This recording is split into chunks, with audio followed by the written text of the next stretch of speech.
Thank you once again to the Canyon Springs High School Madrigal Choir. Fantastic job.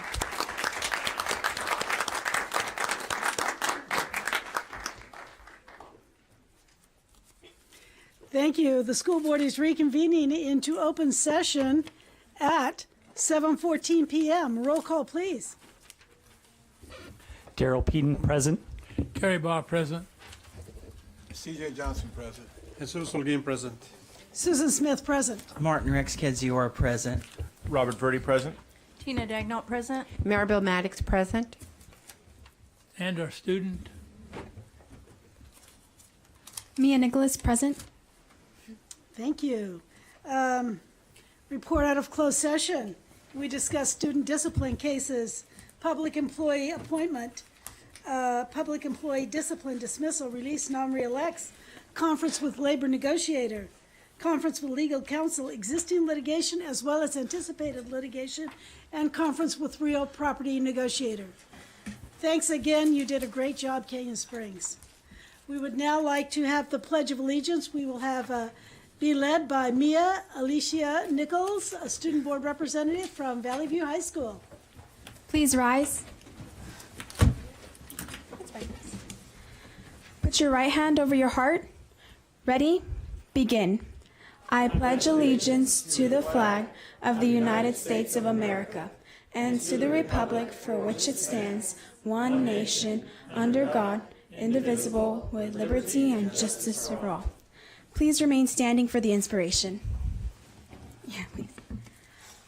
Never tell me the sky is the limit when there are footprints on the moon, by author Paul Brandt. Thank you. You may all be seated.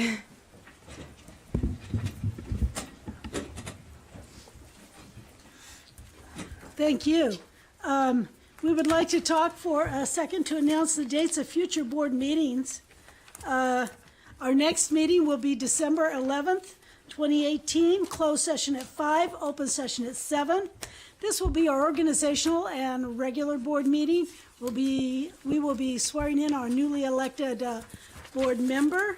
As some of you might realize, this is Gary Baugh's last meeting as a board member, and replacement who was just ran for office this last election will be sworn in. We have a new employee. We would like to bring forward Tony Ingrassi to be a supervisor, custodial, maintenance, and operations. That's G4A1. We are going to bring that forward and vote on that at this time. So could I have a motion? So moved. Moved by Mr. Holguin, seconded by Mr. Johnson. Call for a vote. Mr. Peden. Aye. Mr. Baugh. Aye. Mr. Johnson. Aye. Mr. Holguin. Aye. Ms. Smith. Aye. Mr. Ingrassi is a longtime employee of Moreno Valley Unified School District. Is he here tonight? Yes, would you please come forward so we can see you and say how happy we are to have you here, and maybe you could respond with a few words to us. Did you bring any family members with you? Or just you? Come on down. Thanks. Just introduce yourself, that's fine. I'm Tony Ingrassi. I've been with the district about 28 and a half years. And thank you guys for the opportunity. Thank you. Okay. Look forward to working with you in your new position. We now have a superintendent's report by Dr. Kedziora. Oh, good evening, everyone, and thank you all for being here. I see the students that are dressed up tonight in ties and dresses and really nice, looking. And then we're here to recognize you this evening. There's 7 students here. I think 7, isn't it? Or 8? Is it 7 or 8? 7 or 8. Student 8 who received perfect CAS scores. And so I want you to know we're really proud of you, and we're going to be doing that soon. So I know that you're going to enjoy the award you get because it's really nice. But thank you for being here this evening. So you can go through. You can go to the next one. So in our district, we have 11 commitments, and these commitments are how we create excellence on purpose. And this is reviewed at principals meetings, and we ask the principals to put it in their newsletters and their bulletins and to share it at their school often. We also ask district departments to share it in meetings because this is for everyone in the district, our community. One of the first things is we have to know our why. We want to listen to understand. We want to have good manners. We want to intend to be collaborative and successful, but there are 11 there. The last one is have fun.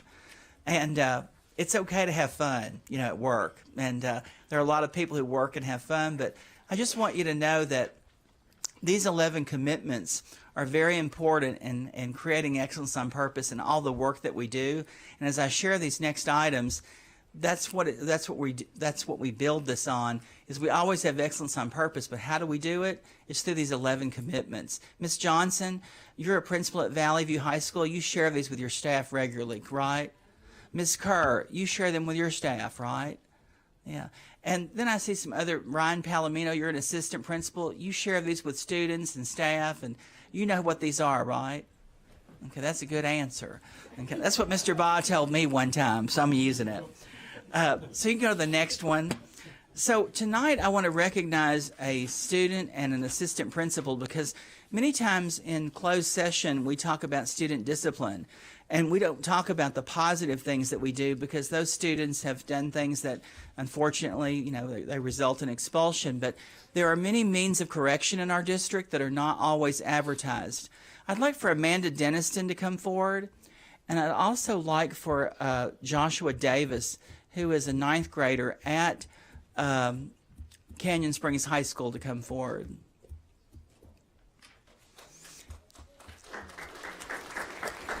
And I just want y'all to go to the microphone there. Yeah.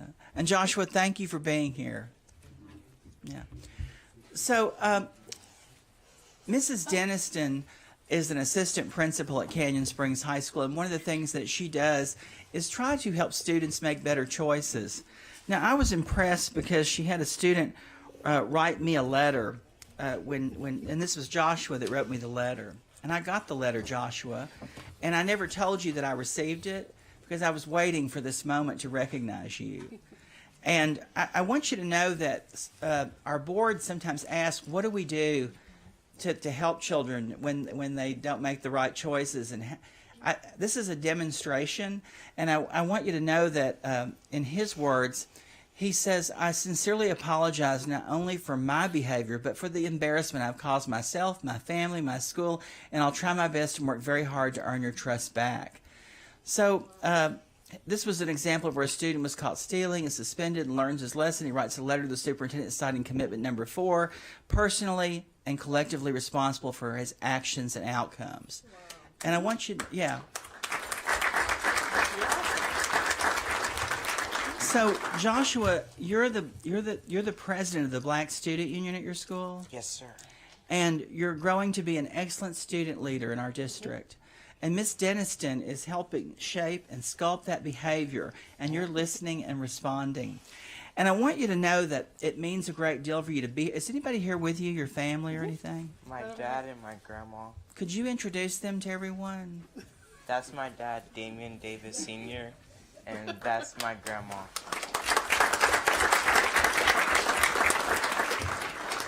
So, I want you to know how proud I was to receive this letter because, I didn't ask for this, and at first I didn't know why I was getting it, but I was really glad to read it because it resonated with me, and it made me feel like Miss Deniston is trying to show you that a lot of people care about you, and that we all want you to be successful. And so part of this is showing this responsibility. But I want the public to know that, it's not always a suspension or it's not always, you have to get in trouble.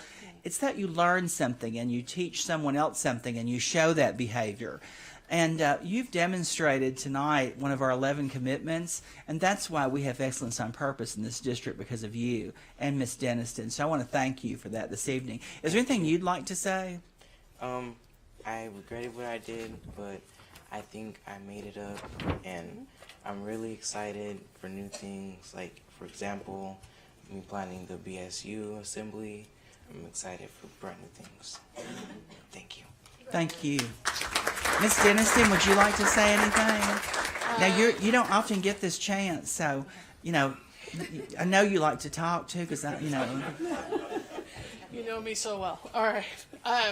Josh is an amazing student, and it was a bump in the road, but that's all it was a bump, and he has come out on the other side incredibly well, and he's an excellent student leader on our campus. We are very grateful to have him and excited to see what's going to happen in the next couple of years. Thanks, Mr. Anderson. Well, I want to thank you both for being here, and I want to thank is it your grandmother and your father? Thank you for having such a wonderful son and displaying this, public, effort to improve behavior. I appreciate it, and so does the board and the district. Thank you.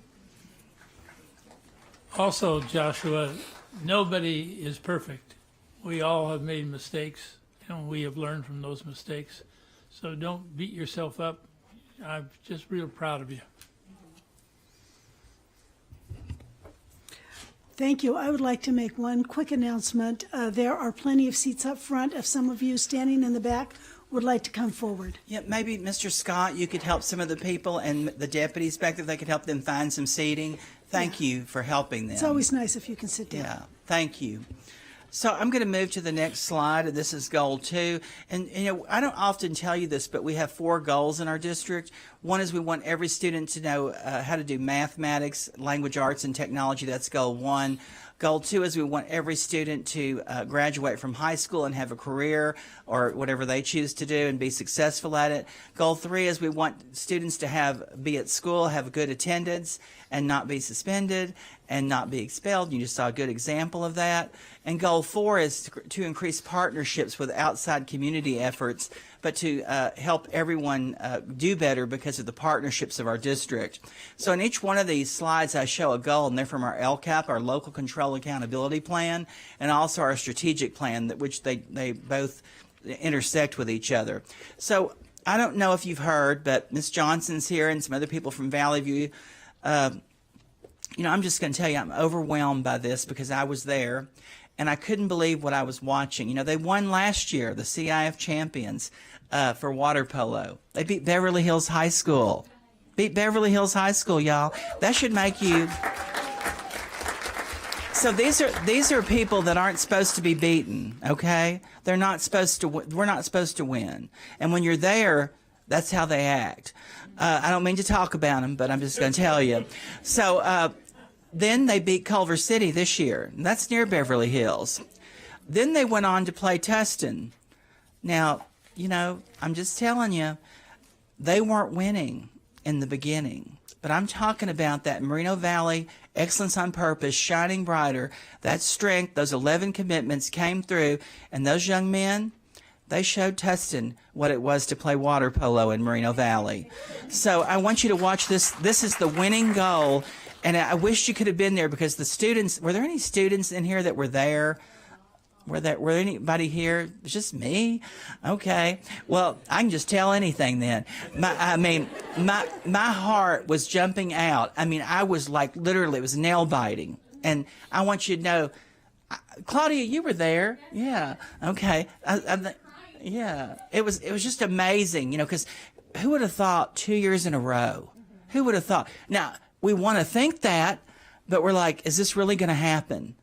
And I want you to know, as a community, they are an emblem of what's possible in this district. So just watch this.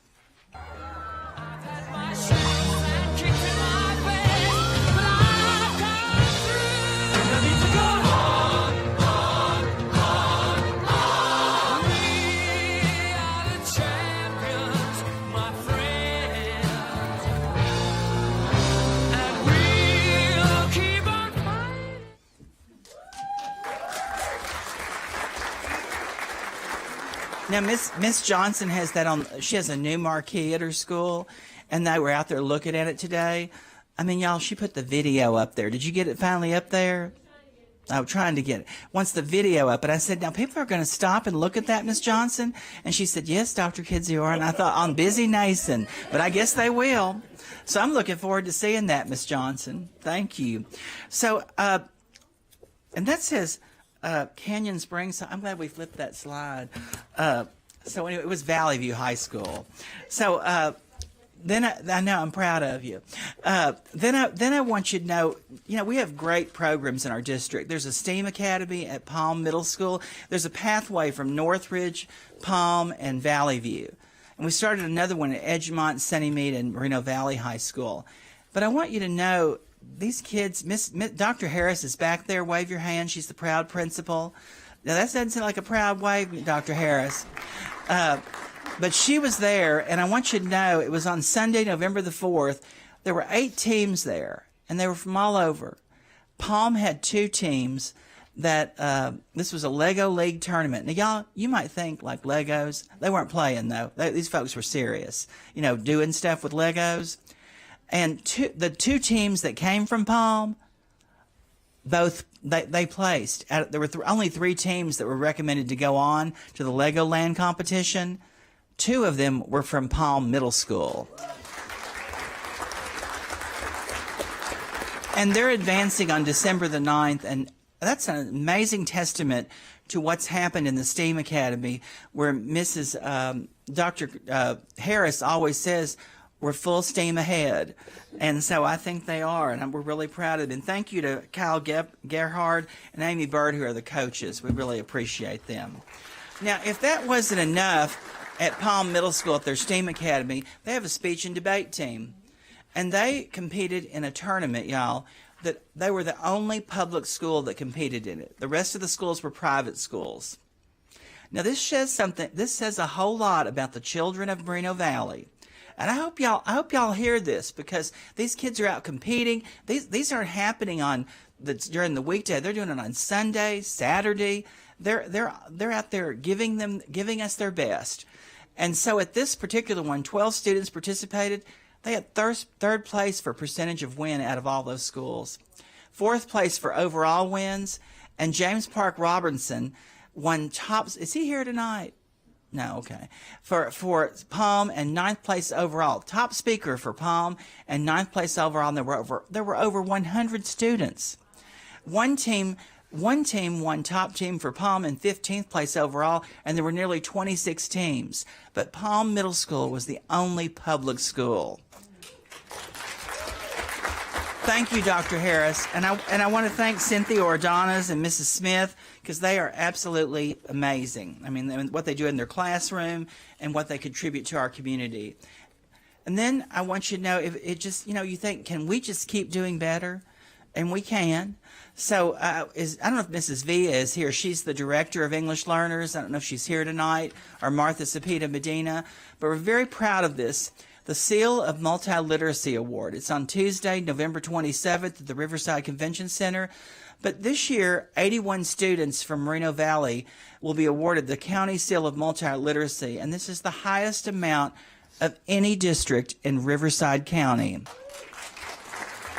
There are 18 districts that can do this, and 81 students from Moreno Valley have the Seal of Multiliteracy. That's amazing work. It's amazing testament to what our students do, and it's amazing how they perform when given the opportunity. So I just want you to know, it's not for lack of effort or talent. It's just they want someone to bring them to it. So I am so impressed. And last year it was like, what was it, Claudia, 68 or 68? And so look, we're up to 81 this year. We had 68 last year, the highest still in Riverside County. You should be proud as a community of all these awards these students get. Now, here I go again. We have the most outstanding music programs in the county. I mean, I just want you to know it gets better and better.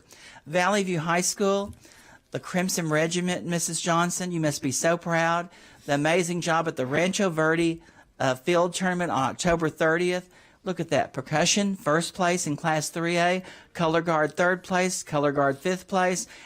Overall out of 14 ensembles. And band, 4th place overall. The second highest musical performance and effect scores of Class 3A. The second highest music performance and effects scores. I mean, this is major what's happening here in visual and performing arts, and it's demonstrated by these students' commitment and Lauren Gamara, the band director at Valley View High School. So thank you. Then at Canyon Springs High School, we have career technical education pathways. kids perform in these, and I want you to know that this is it's Wileen Veer, her business academy at Canyon Springs. This is since 1998. 100% graduation rate of the students. When you're enrolled in academies, you're more likely to graduate than you're not. So I recommend that to people. So it's 100% graduation rate. They placed in the top 10 at the Virtual Enterprise Trade Show for 12 years. For 12 years, they've never lost that. And it's A through G approved level courses, and they're starting a new business there, daycare and spa for dogs. That's what they're starting. And they were invited to the Business Expo sponsored by the Moreno Valley Chamber, the only high school invited. So congratulations, Mrs. Kerr. Is Mrs. Kerr back there, Miss Denniston? Yeah. Y'all wave at people. If you want to go to one of these schools, these principals are here. They'll take your name and get you enrolled. I mean, if you see one of these things you like, look at Mrs. Johnson. Yeah. Aren't you excited? Okay. So then, again, at Canyon Springs, they have an excellent counseling staff there. I was there this morning visiting with their school. And they have the most amazing, Michelle Gomez, Gabby Bear. I'm not going to say all their names. There's 7 of them. But they have an anti-bullying club that brings awareness to Canyon Springs High School and regularly do things at their school to make sure that people feel valued, that they feel connected. It's very exciting what they do. So then I'm flipping between Valley View and Canyon Springs tonight. But I want you to know at the STEAM Symposium for the state of California, we had students who presented there. Roman Laura Delgado, 11th grader at Valley View High School, and Stacy Katzenstein, the teacher at Valley View High School. They presented on their project about going to space this summer, and we're very proud of them. And thank you, Miss Johnson and Miss Esperanza Arce, for making sure they got there. I appreciate that. She's the director of secondary. Now, I want you to know on Wednesday night, I hope I see all of you at Canyon Springs High School.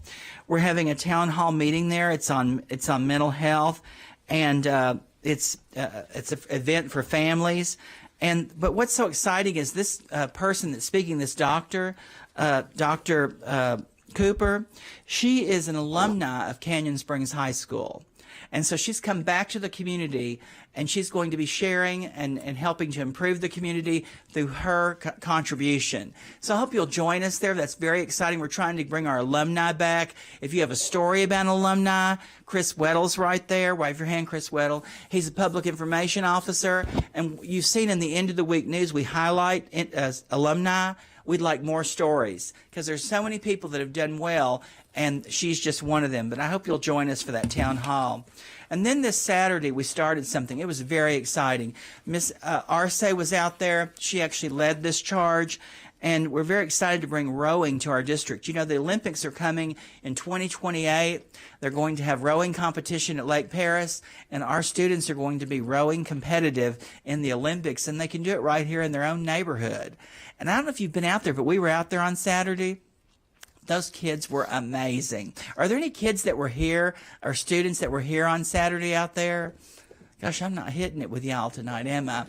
But we were. So would you show the next slide? And then I want you to see what happened. This is in Moreno Valley Unified, first district in Riverside County to offer this. Very proud of this.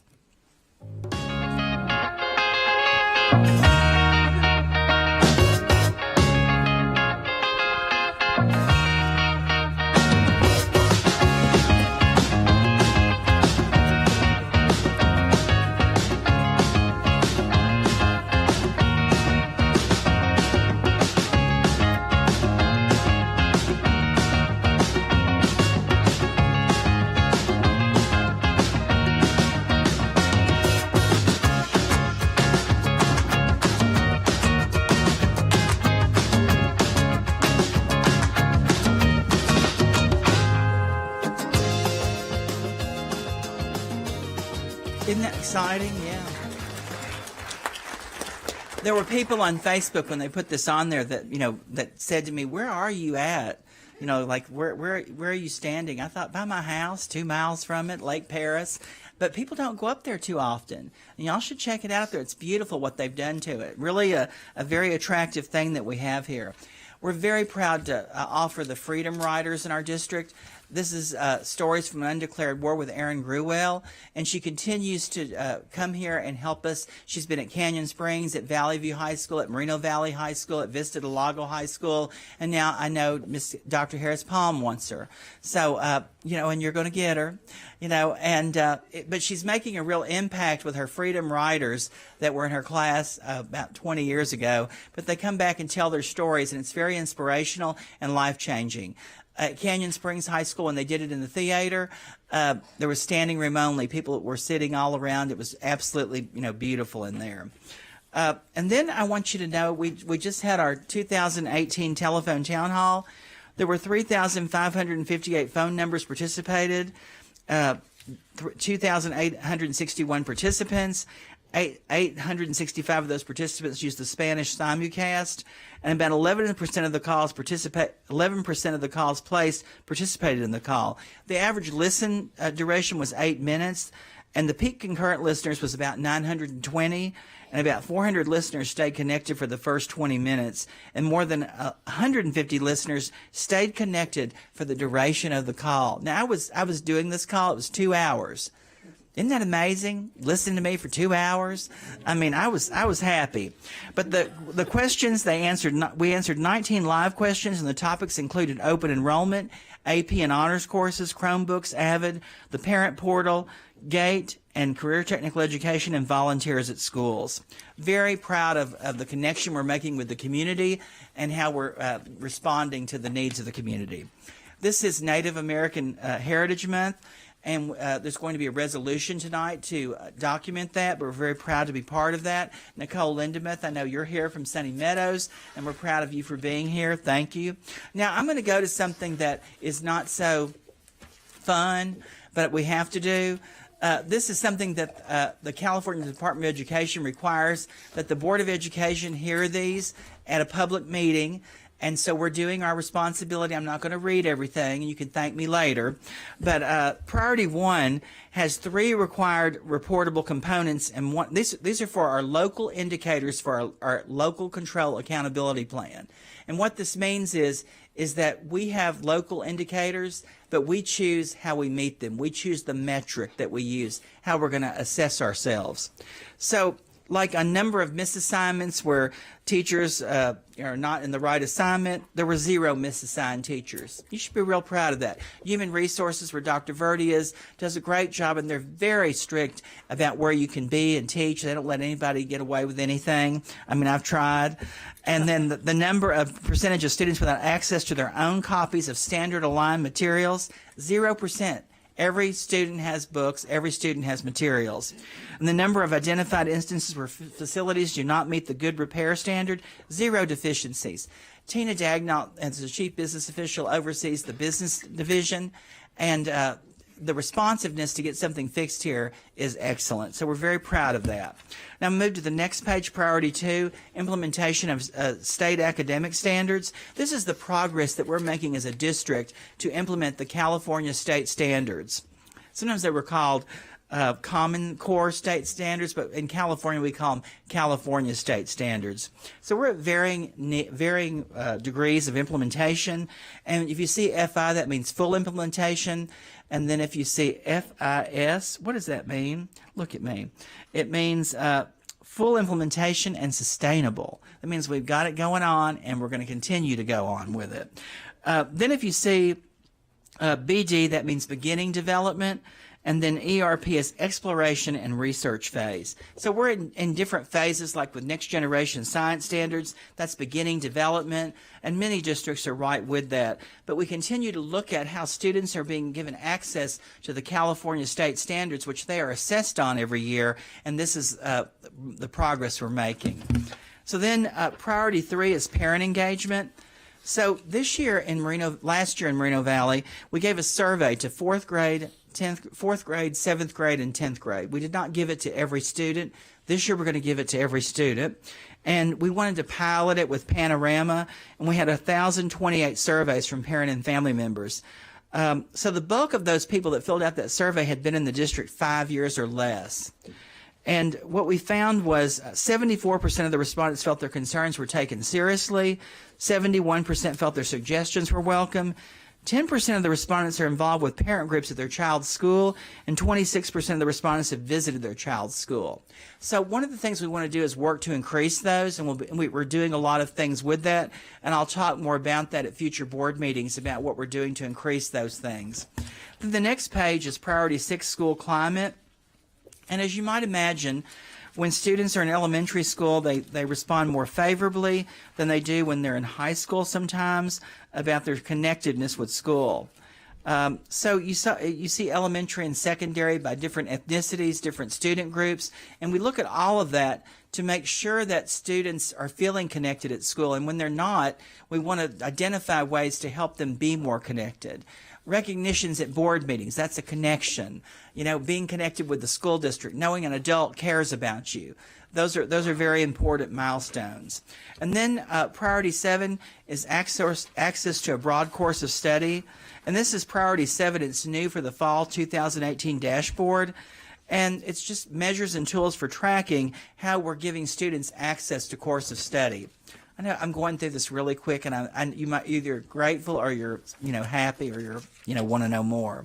So local indicator Priority 7. If you look at the next page there, that one right there, you see all the courses that we offer, the broad course of study that we're required to offer. Then if you look at the next page, you'll see that we've got some things in place, like we have a new student information system, Q as they call it, to give parents more access and scheduling opportunities. Elevation is used with English learners to help them be placed correctly. In the special education program where Mrs. Bender, I think she's here tonight, they call it SACE, and that's what they use to store IEPs for students with disabilities. And that's their way of logging in students and making sure they're kept track of. And then with our college and career efforts with Mrs. Hunter, we have a thing called College and Career Guidance Initiative, and that is so that students can go in. And how many of you students use CCGI in here? I hate to ask anything because nobody raises their hand, but that College and Career Guidance Initiative that you go into, and it's how you're lining up your access to college. Anybody? I feel like I'm teaching again. Anybody?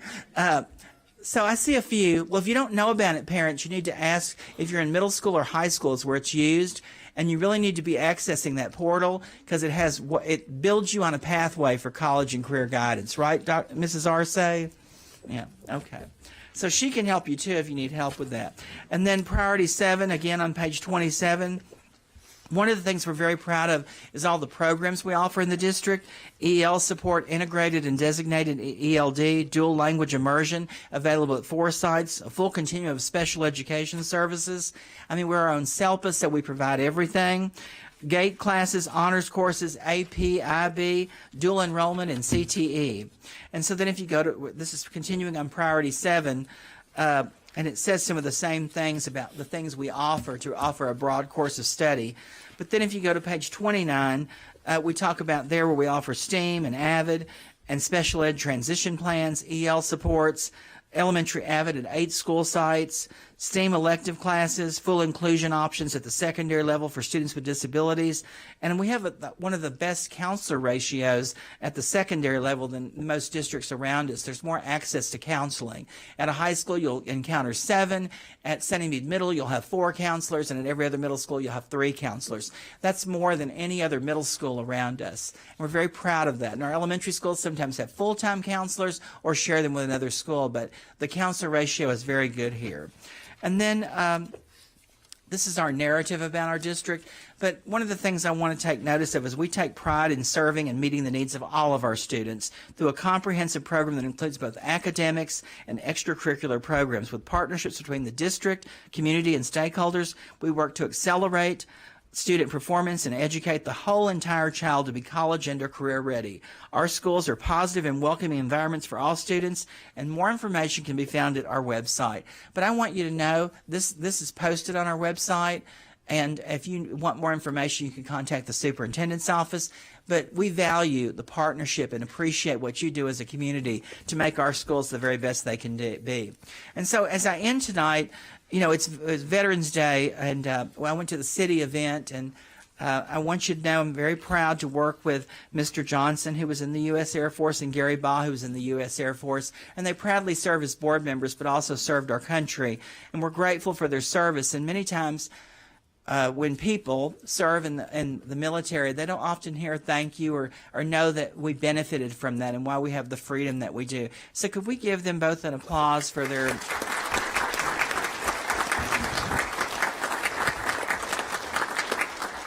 And then, as we end this evening, tell me a fact and I'll learn, tell me a truth and I'll believe, but tell me a story and it will live in my heart forever. And that's what we hope we've shared with you tonight, is the story of Moreno Valley, and it will live in your hearts forever until the next time we meet. Thank you, and I hope you have a wonderful Thanksgiving, everybody. I have a question. All right, Mr. Holguin has a question. Yeah, I have a question. Dr. Katsura, Yes, sir. this is an excellent report, I believe. And my question is this available on the webpage for the public? It is. Mr. Weddle puts it on, where? It's on this, I thought it was on this, I wanted to make sure, superintendent's page. And you can go right to the superintendent's page, and all of them are on there from any board meeting that we've had. Yeah, and I mentioned this tonight because you went through the local indicators and priorities of the district, and I think this is critical information for the work of the district and something that the public needs to know.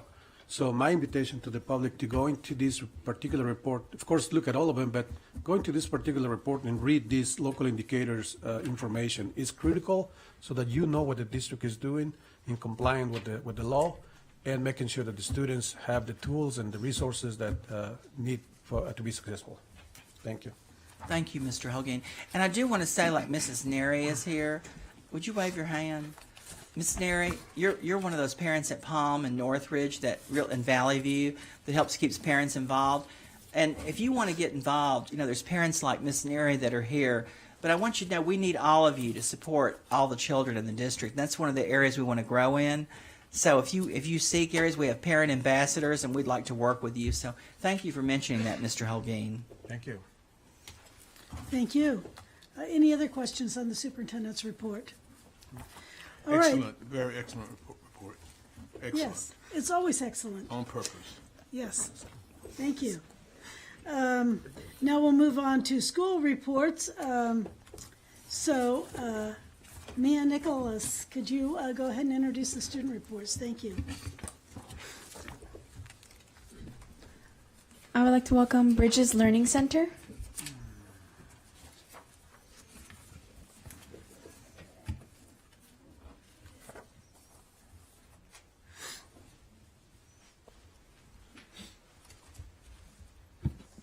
Good evening, board members, Dr. Kedziora, members of the cabinet, and community of Moreno Valley at whole. My name is Brianna Carrillo, and I'm pleased to announce to you all of the Titan Pride activities that are happening at Bayside Community Day School.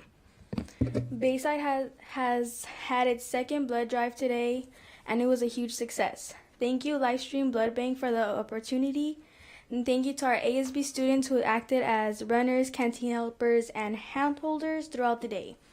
Most importantly, thank you to our donors, who actually were the source of the life-saving effort, as without you and your blood donation, none of this would be possible. Bayside was participatory in the Friday Night Live trip to Six Flags Magic Mountain. The goal is to create opportunities to get high on life as opposed to drugs, alcohol, and gangs. In addition, we signed up for our guest presenter named Jeremy Bates. He spoke to the whole school about good choices, overcoming obstacles, and never giving up. Friday Night Live has also kicked off Red Ribbon Week with a lunchtime activity and a reminder of our next field trip. The next academic field trip is to the Museum of Tolerance, where we will learn more about people such as Anne Frank and what truly happened during the dark time in history called the Holocaust. We will hopefully learn from history so it never repeats itself through tragedy. We pride ourselves on accomplishments and correcting the past. We just had our first academics award assembly celebrating the culmination of term 1. Awards were given out to those students who displayed a passion for learning, a respect for others, and integrity in all things, and a dedication to growth. To those students who earned all 4 of these awards received the E, which stands for Excellence in Life. That is our acronym for PRIDE. There is also a Dare to Be Aware conference that will take place this week on Friday, and you can bet that Bayside will be participatory at that event. We are continuing with the Bayside Times, which captures and includes articles, pictures, and other activities happening at the school. This newsletter can be found on our website. Senior workshops are in a swing where the counselor goes over credits earned, applications to colleges, FAFSA information, and other areas needed to be accomplished before graduation. We have one of the best gymnasiums in the district. To go with all that, we continue to compete and earn banners of the league championship. We have started volleyball, and our goal is to bring home another league championship banner. Thank you for all the opportunity to share. I thank you for caring about our school. Most importantly, I thank you for all the opportunity myself to gain public speaking experience. Have a great evening. Do you have any questions? Thank you. I would like to welcome up Canyon Springs High School.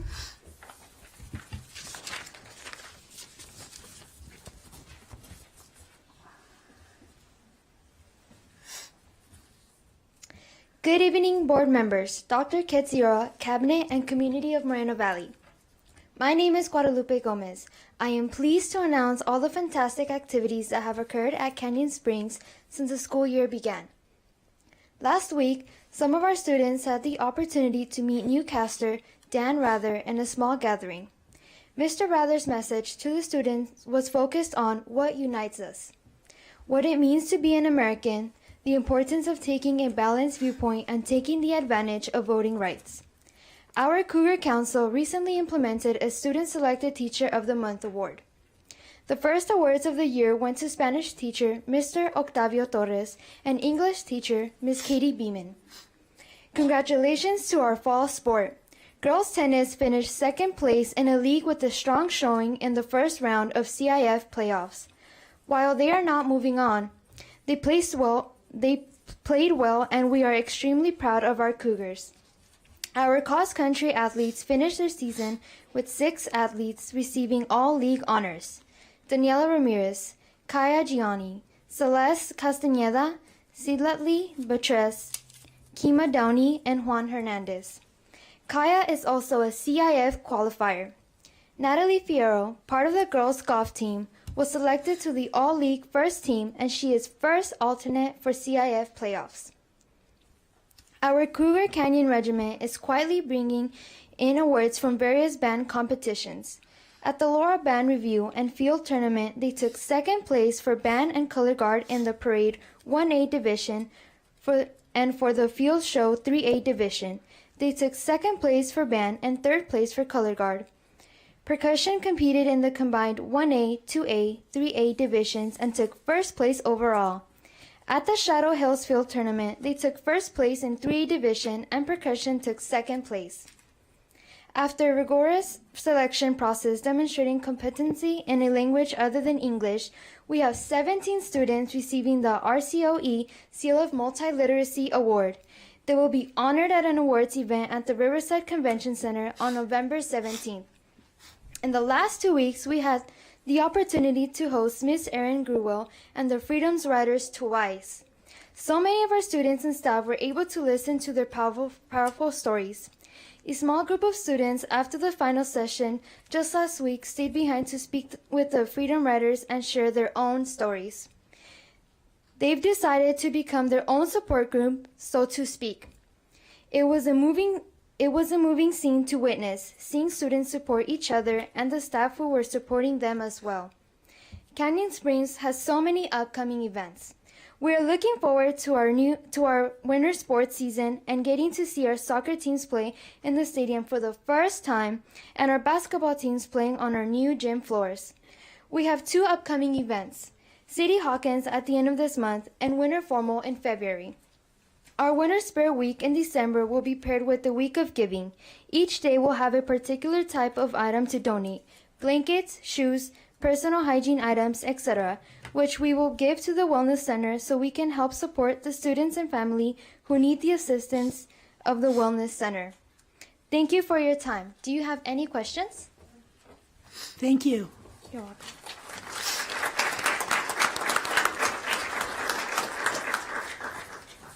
I would like to welcome up March Mountain High School and March Valley School.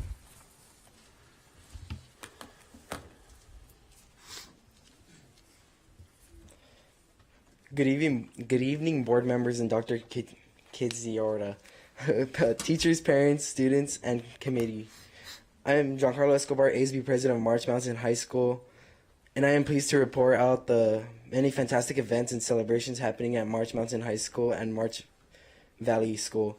During our college kickoff week, counselor and ASB hosted a variety of activities. These include college lingo bingo, student still has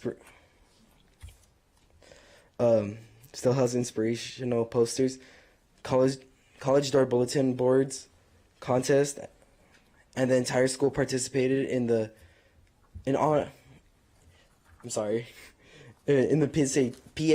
and SATs on October 10. On October 18, we participated in the Great California Shakeout. Also in October, ASB coordinated a Red Ribbon Week, which communicate. Oh, I'm sorry. I think you're nervous. Yeah. And I'm going to help you. It's culminated. Culminated. Yeah. Thank you. I know. I get nervous too. I said things wrong up here. I get it. You can relax a little because we all like you. You like the hat you have on and everything. Cowboy. Our third annual movie night. The event included math, literacy, and STEAM activities for all ages. Our first ever haunted maze that I made, as I told you guys last time. Everyone had an opportunity to read out loud and hear some stories being read to them, and play fun games using numbers, using M&Ms. The evening ended with a screening of Coco. Both March Mountain and March Valley are preparing for mid-term WASC visits or readiness or developing their sites. One of the main focuses this year is college and career readiness so that every student has a plan after graduation. Career speakers in more tertiary science, military options, and even the owners of barbershop have visited or have scheduled to speak to our students. In addition, trips to CSUSB and CSUF are scheduled with generous support of the district. Ms. Arkles, our counselor, hosted a FAFSA workshop helping students and their parents navigate through their college process. Our second term has ended, and we're all well into our third term. Having 6 terms in a year rather than traditional 4 quarters allows our students to earn extra credits in an accelerated rate and makes makes graduating with a high school diploma possible. We have also ended our softball season for both boys and girls, and are now beginning our volleyball. 2 exciting events have occurred on our campus. Our International Game Week, hosted by our librarian, Miss Angie, during the week of November 5th through November 9th, and our Action Country Festival. That's why I'm wearing my cowboy hat.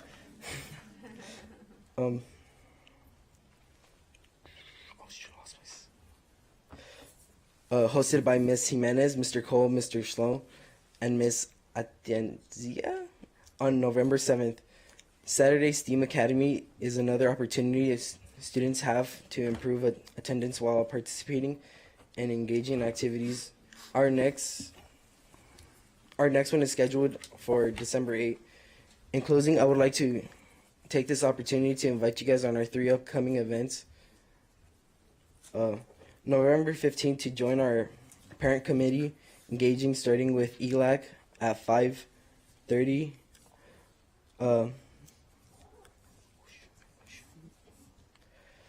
APAC at 6:30 and SSC at 6:30. Secondly, we are hosting a Red Cross blood drive on November 29th for students, staff, and community.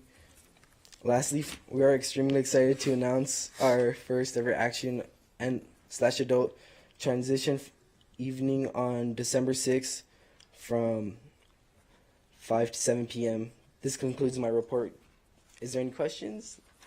Mr. Escobar, I don't have a question, but I want to say something to you. Thank you for what you did. When I was your age, there's no way I would do that. I think I would just give it to someone else. So thank you for what you did, for standing up here in front of all these people, in front of us.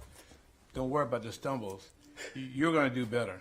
You were brave enough to come up here and read to us. We thank you for it. You did a great job. Thank you.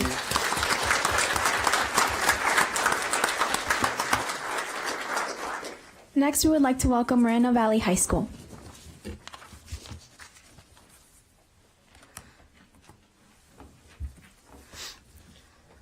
Good evening, school board members, Dr. Katsura, cabinet, and the community of Moreno Valley. I am Humberto Rojo, the ASB president of Moreno Valley High School. I'm here to share the exciting happenings at our school and how we are continuing to move towards our district's LCAP goals and expectations. Under Goal 1 concerning student achievement, we are very proud that Moreno Valley High has the highest number of multiliteracy seals earned this year, with a total of 36 students receiving their seals on the 27th of this month. On November 27th, we will be rewarding all 638 students that received a 3.0 or higher during the second semester of last year. Students with a 3.0 and above will be receiving ice cream sundaes, and students with a 4.0 and above will be invited to an exclusive lunch. We had 142 students attend our most recent STEAM Academy.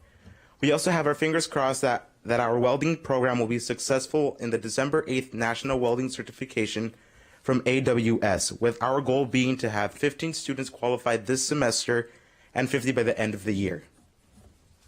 Under Goal 2 concerning student graduation rates and college and career readiness, we had UC Irvine, UC Riverside, UC Santa Cruz, UC Merced, Cal State San Bernardino, and many more universities visit our campus to talk to students about their programs and campuses.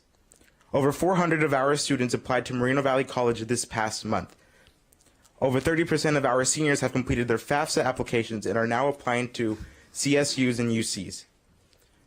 We have 32 seniors enrolled in the dual enrollment college level English 1A and 1B, and 49 juniors enrolled in the dual enrollment college level US History 6 and 7. We will also be adding dual enrollment college level courses in Homeland Security and Administration of Justice this second semester for 10th, 11th, and 12th grade students. Under Goal 3 concerning a supportive learning environment, our athletes have been doing very well. We had our community game against Vista Del Lago High School on the 26th of last month. Our Vikings beat the Ravens 43-6. Our girls volleyball team finished second in league and competed in CIF playoffs. Our football and boys water polo teams were undefeated league champions and both competed in CIF playoffs. Our theater program had its first ever murder mystery dinner night on October 25th, and this past month we celebrated Hispanic heritage with dance classes and guest speakers. Our PTO celebrated Dia de los Muertos on November 2nd with folklorico performances and face painting at lunch. We also had our first ever Polynesian Club performance on November 8th, which was a success. We had 130 students attend our annual senior skate night on November 7th, which was a lot of fun. On November 2nd, we had our first blood drive of the school year, and had a total of 76 life-saving donations. We will have 2 more blood drives and hope to raise the amount of donations. Under Goal 4 concerning community stakeholders, we had 62 families who are attending our ESL classes for parents, and 11 families attended our African American Parent Academy. Oasis Church will be donating 5 full dinners to families in need, and our Avid and ASB program are hosting a food drive to support more of our families. Our Interact Club put on a community trick-or-treat event on Halloween with over 400 attendants, where various clubs on campuses hosted games and tables for kids, and choir had their second annual haunted house. Moreno Valley High School will be hosting a literacy night on November 29th from 5 to 7 p.m., right before our theater program's 14th annual Christmas Carol performance. This concludes my report. Are there any questions? Thank you so much. Great job. Oh, Mr. Holguin has a question. I just have to say, I'm very impressed that you bring this report and you are breaking it down by the activities based on the goals of the LCAP. I have to say that I don't think this happens in many school districts, that the students are even familiar with the LCAP, because they're not participating like you are participating here in this district. And then to prepare your report in a certain way that you are talking about the LCAP straight to the board and reporting what is happening at your school that way is very impressive. So thank you so much for doing that. Thank you.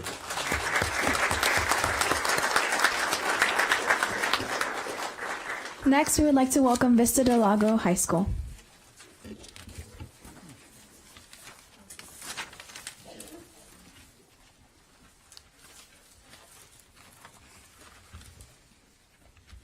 Good evening, board members, Superintendent Dr. Kedziora, teachers, parents, students, and community.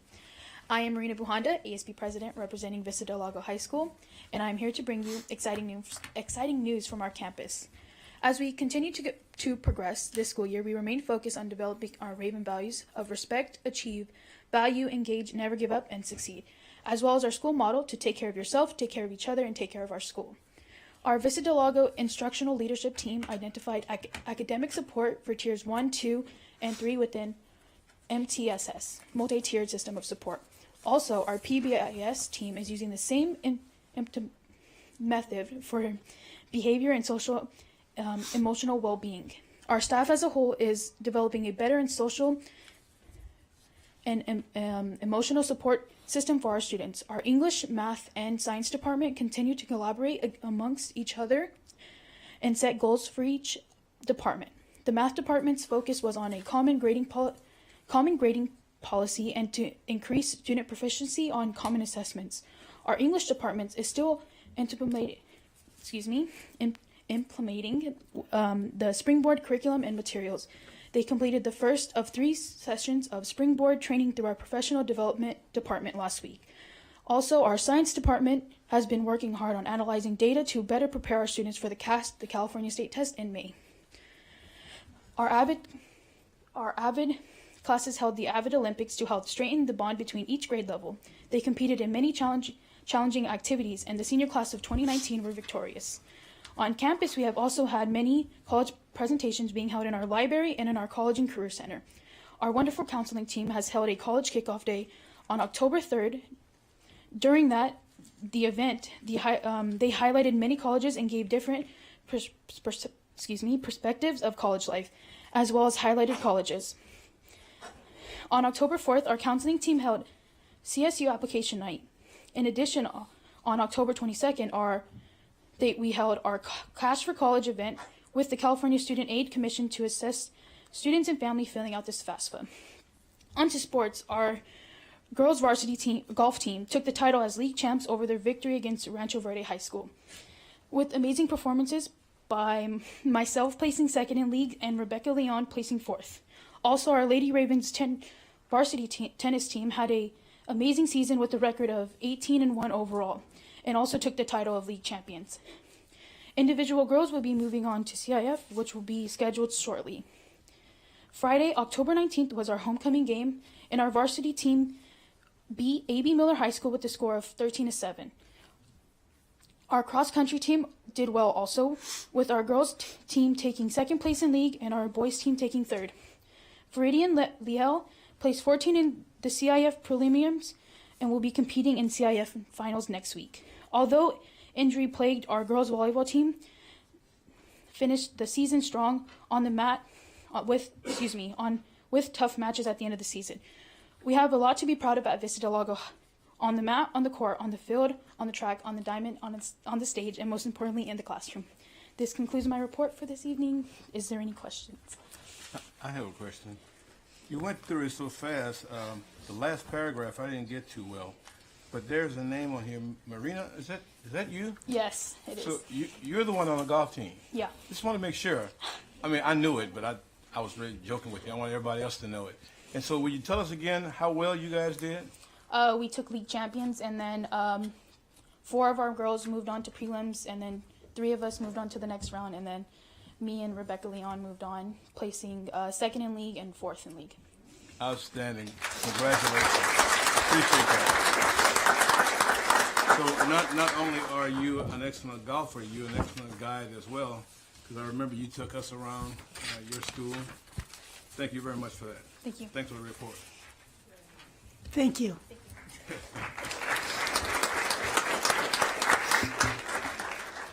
And the last report will be from Valley View High School. Good evening, board members, Dr. Kenzie Ora, Cabinet, and the community of Moreno Valley. My name is Mia Nicholas. I would like to begin by congratulating our back-to-back CIF Boys Water Polo champions. It was a very It was a very tight game, but our Eagles prevailed, winning 10 to 9 over Culver City. Go Eagles! Yeah. We are also proud that our band performed on the RCC Big Orange Classic and won second place in Division 3A with a score of 68.55. Our color guard won Sweepstakes Award for the Best Auxiliary Performance. At VVHS, we hosted our very first Sadie Hawkins dance on November 9th, 2018. The theme for the event was Grease. You could see the joy on all the students' face as they danced through the night in the 50s themed gym. Our VVHS Performing Arts have had a very successful month. Our Madrigal Choir received a rating score of Superior with a score of 93.75 and placed first out of 6 mixed choirs in our division at the Music in the Park Choral Competition on November 3rd, 2018. The good news doesn't stop. Our Eagle Theater Company also received a superior rating for their first show of John Lennon and Me on October 26, 2018. Our VVHS Eagle Dance will be having their annual senior showcase on November 14th, 15th, and 16th. We are also very excited to see the show that the senior choreographers have put together throughout the countless weeks of hard work. Come out and support our Eagles. During the showcase, we'll be having a performance from the VVHS Mr. Eagle candidates. We will also be hosting our Mr. Eagle competition in December. The theme for this year of our competition is Video Music Awards.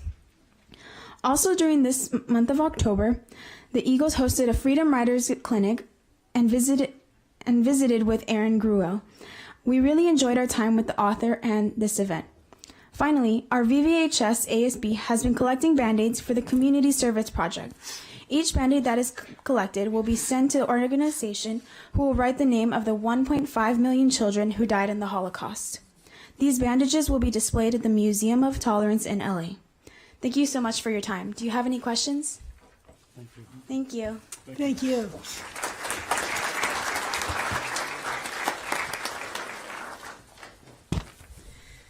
All right. Next up, we have one resolution for tonight. This is a resolution naming November 23rd as Native American Heritage Day. So I would like a motion on Native American Heritage Day being November 23rd. So moved. Moved by Mr. Baugh, Second. seconded by Mr. Peden. Call for a vote. Mr. Peeten, Aye. Mr. Ball, Aye. Mr. Johnson, Aye. Mr. Holguin, Aye. Ms. Smith. Aye. We will now move down to present that resolution and also other recognitions by Maribel Maddox, Chief Academic Officer.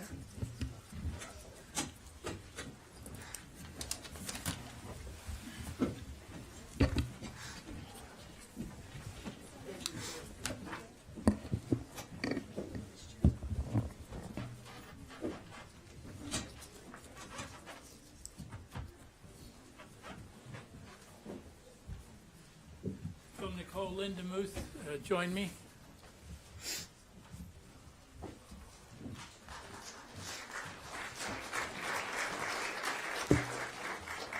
Right here. Glad to have you here. Now, Nicole is a teacher at Sunny Meadows Elementary School. Friday, November 23rd has been designated as Native American Heritage Day, a time to remember or learn about many ways that Native Americans have influenced Americana and other cultures. For example, many of our foods now grown and eaten by people all over the world, such as corn, tomatoes, potatoes, peppers, pumpkins, and avocados, were first cultivated by the Indians of North and South America for thousands of years. That was all my favorite foods, by the by. 26 states have taken their names from Indian words, and the work of the environmental protection is influenced by Native American history and practices. In the words of Chief Stealth, or Chief Seattle, as he's better known today, quote, "Man does not weave the web of life, he is merely a strand in it. Whatever he does to the web, he does to himself." So our school board enthusiastically supports Native American Heritage Day, and we urge all students, parents, teachers, and other staff to learn more about the many contributions to our nation and the world made by the first inhabitants of the Americas. I present you this, and you get to speak now. Osio Nigada, Nicole Lindamu Dabadoa, Aya Chawagli. So I said, hello everyone, my name is Nicole Lindamuth and I am Cherokee. So I want to thank everyone for inviting us here today. And I am an alumni of the Moreno Valley High School system, so hey, you can do it. And I'm a member of the Freedom Riders family. So I want to thank everyone on behalf of the families, the staff, the students who are Native American. I accept this resolution. Thank you.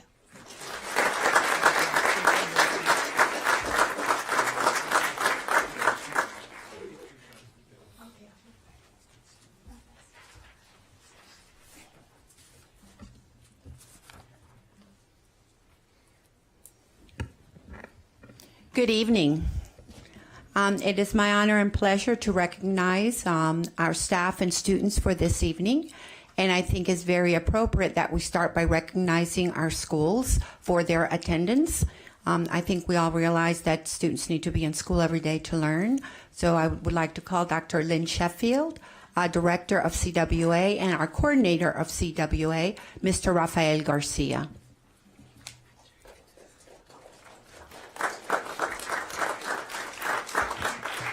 So every month we acknowledge an elementary, middle, and high school that has achieved their ADA is high. We want every school to be over 95%. That is one of our superintendent's goals, but also to reduce chronic absenteeism. So with that in mind, I'm going to ask Ridgecrest Elementary, if anyone from Ridgecrest is here, it would be great if you could come on up to be recognized at this time. Ridgecrest?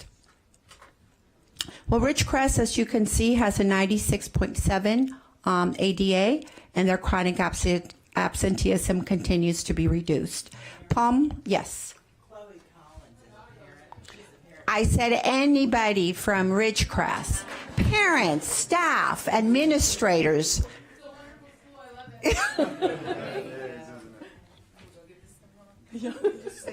Stand with us. So let's go to Palm Middle School, and I'd like to invite Dr. Harris, principal. Anyone from Palm? Anyone from Palm, please come on up. Oh, here we go. Palm. Palm is in the house. If any parents from Palm, pretty soon the whole audience will be up here. Let's go, guys. And now let's go to our high school, Valley View High School this month. Ms. Johnson, anybody from Valley View, please come on up.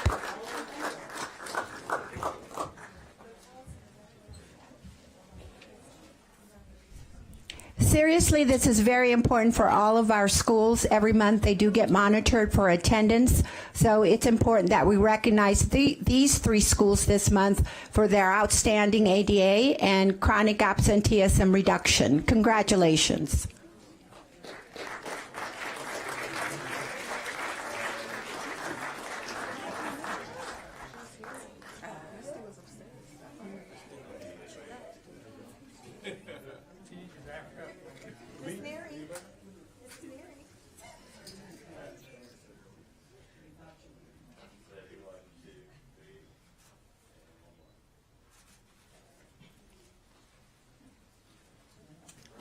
Take everyone's hand.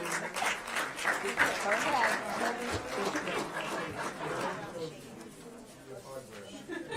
Congratulations, Tom. There you go. Best day. That means you guys are coming to school every day. Excellent.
I think all of you know that in the spring we do state testing. That's called CASP. And our students are tested in grades 3 through 8 and grade 11 in English and in math. We're going to recognize 8 students tonight that got a perfect score. You heard me correctly. Perfect score in ELA and math. So at this time, I'm going to call the students, but once again, if their administrators are here, or their teachers, or any support staff, or their parents, please come on up, because this is a big, big deal. So let's go ahead and start by recognizing Ashley Monroe from Sunny Meadows. Ooh, I already did it. Sunny Meadows Elementary. And we have Miss Desiree Ratcliffe representing. Stand right there.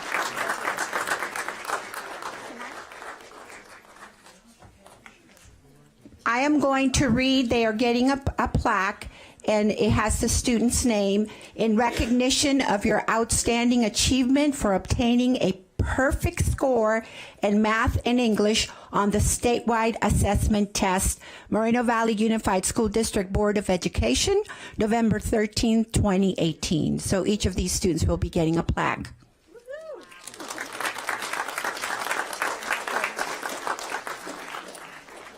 From Sunny Meadows, we have Jania Gamboa. Jania Gamboa.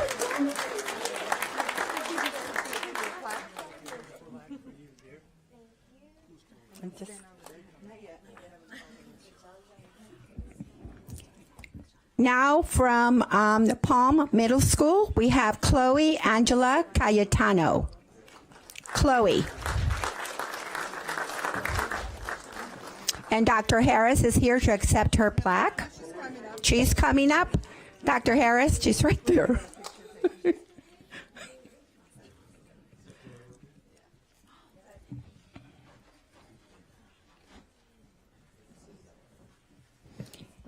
And now from Mountain View Middle School, and we have Dr. Patrice Harris representing Mountain View. We have Hannah Pham. Hannah, congratulations.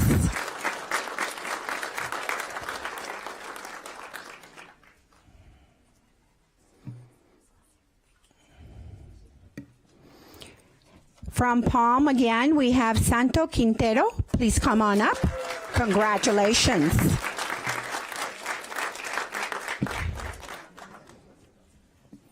We have from Palm, Sergio Peña. Sergio.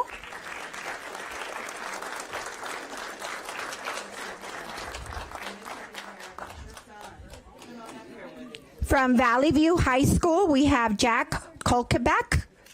Please come on up.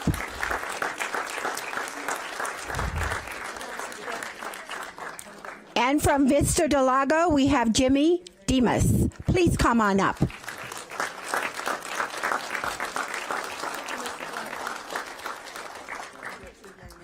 Once again, we are proud of all of our students that do well on this spring testing. It's important to show what they've learned all year, but to acknowledge one more time, these students got a perfect score in English and math. Congratulations.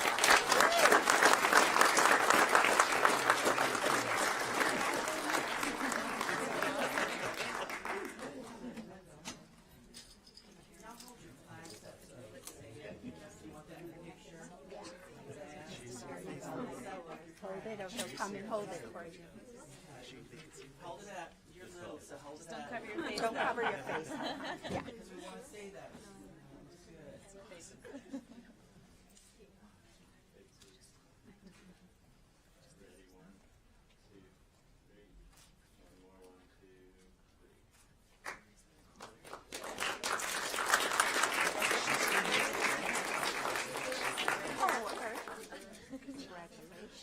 Good. This way, you got to shake everybody's hand. Congratulations. Congratulations. No, everybody. Okay. Congratulations. Congratulations. Congratulations. Congratulations. Congratulations. Thank you for your support and for being here.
I think this evening you heard in the student reports all about athletics, but I hope you know that we also have athletics at the middle school level. So right now we're going to recognize two of our teams that did outstanding at the middle school level. Let's start by acknowledging the sports director, Mr. Emmanuel Harper, and Mrs. LaQuisha Prichard, their program managers for Inland Circle. Could not do it without you.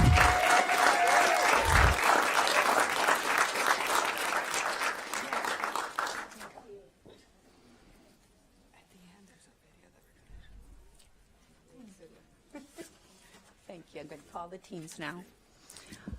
Let's go ahead and start with our finalists. So these students played at the middle school competition sports track teams, which are under the direction of Inland Circle. So let's start with our finalists, and I see Palm is in the house. So Palm Middle School, if anyone, the principal from Palm, Dr. Harris, and students, I'm going to call your names. Hopefully I will pronounce them correctly. If not, you can tell me when you come on up. Sinjin Esquivel, Danielle Jean Luis, Oscar Morales, Danica Gillum, Aiden Colon, Iron Neri, Vanessa Partida, Derek Guillaume, Logan Oglesby, and Kyla Densiak. Congratulations, Palm. Then in first place, we have Sunnymead Middle School. Oh, very important, very important. Coach, Paul Esquivel, the coach. My goodness. Coach, get on up here. Could not do it without coaches. Sunnymead Middle School, Coach Alberto Valdez. Thank you, Coach, for being up, for coming on up. So let's call the students from Sunnymead Middle. Miguel Lopez, Daniel Felix, Aria Gaines, Damara Boyd, Samara Scott, Elias Warren, Melissa Castro, and Kali Slow. And I'd like to acknowledge Mrs. Marsha Bradley, the assistant principal at Sunnymead Middle. Thank you.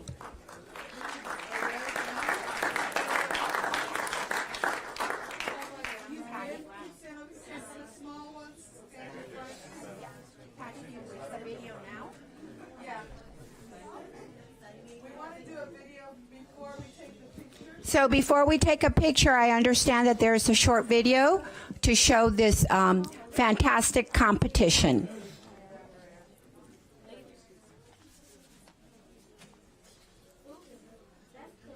Guys, you want to look over there? You'll see yourself. There's a video. A short video.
Everybody smile, look forward.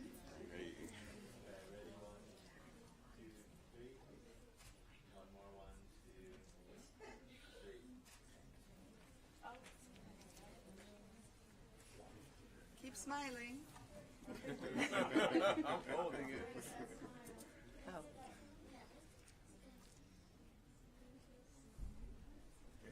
Okay. All right, if you guys can turn around now, please, and then shake your hand to the board. Thank you so much. Congratulations, guys. Congratulations. You guys like track and field? Keep it up in high school, right? Good job. Keep up the track and field in high school. Join the track team. Congratulations. Thank you. Thank you.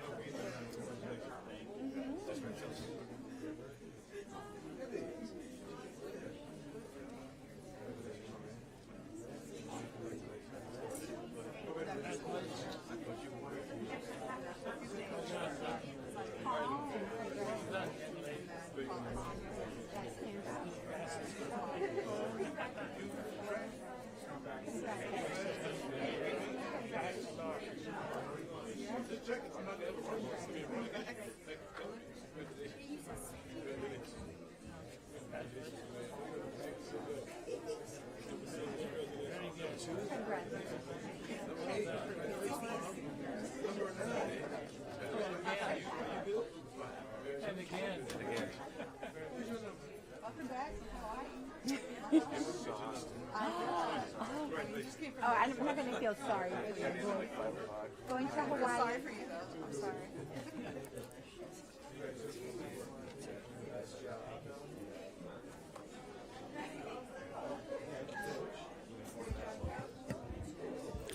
So let's continue with our recognitions. It is true that we have different activities, different clubs, different events for students in different areas. We have, and we are going to acknowledge our chess players right now. So for chess, we like to honor and recognize the students who participated and placed during the Moreno Valley High School. It's called the Headless Knights Chess Tournament. There were over 80 K through 12 students across the Inland Empire competing. So it wasn't just with our district, but it was across the Inland Empire. So let's start with Mr. Emilio Gallegos from Serrano Elementary, and the teacher, the coach, we have here from elementary, Eligio Rangel. Thank you for being here. third grade teacher and who plays first place. We have Eric Miranda, a fourth grader. And we have in third place, Jorge Munoz, a fourth grader from Serrano. Congratulations.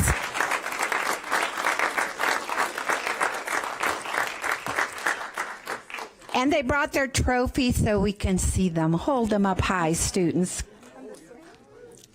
The high school division, I will like to ask Ms. Brown to come on up. And also the chess coach, Mr. Paswik Ahmadi, science teacher, Moreno Valley High School. These two are seniors, so let's acknowledge in first place, Francisco Mesa. Francisco. And in second place, Abraham Zambrano. Abraham.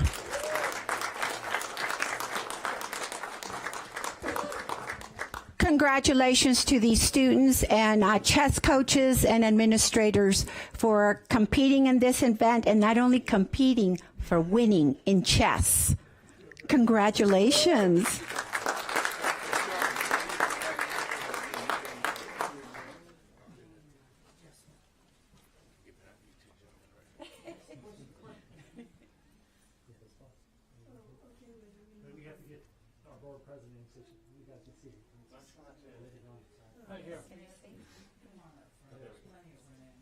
Just always goes right up front. What's in the back of the bus a long time? You forgot.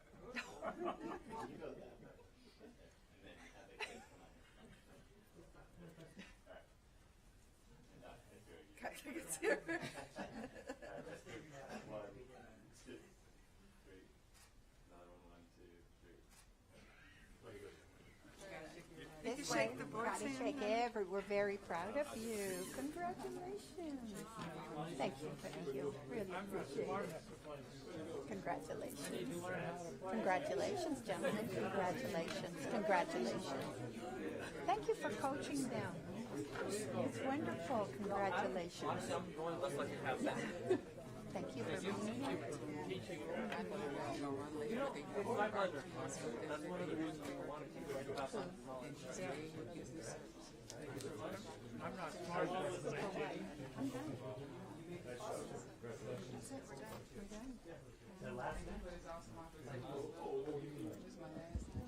I want to once again congratulate the staff and the students that were acknowledged tonight for all their accomplishments. Thank you to all of you. Thank you.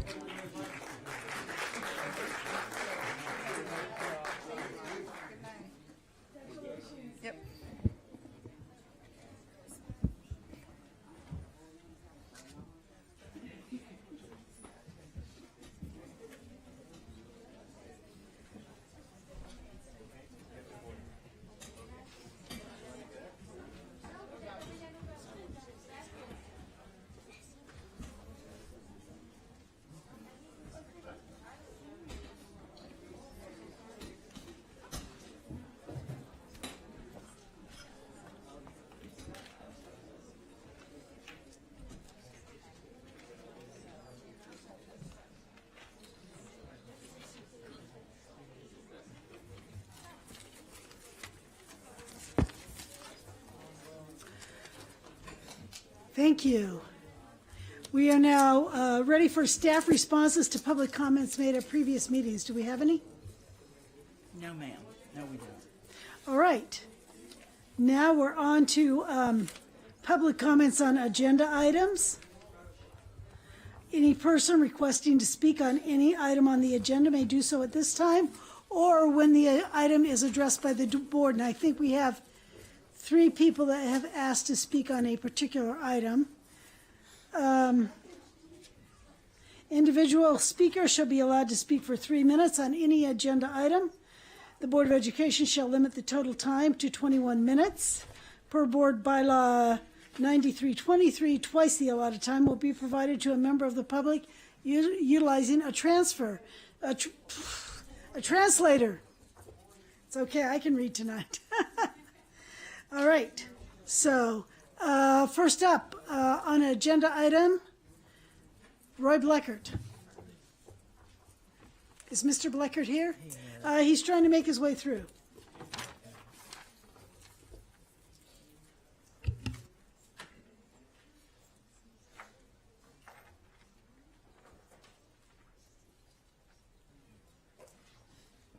I didn't want to disappoint any of you by not showing up.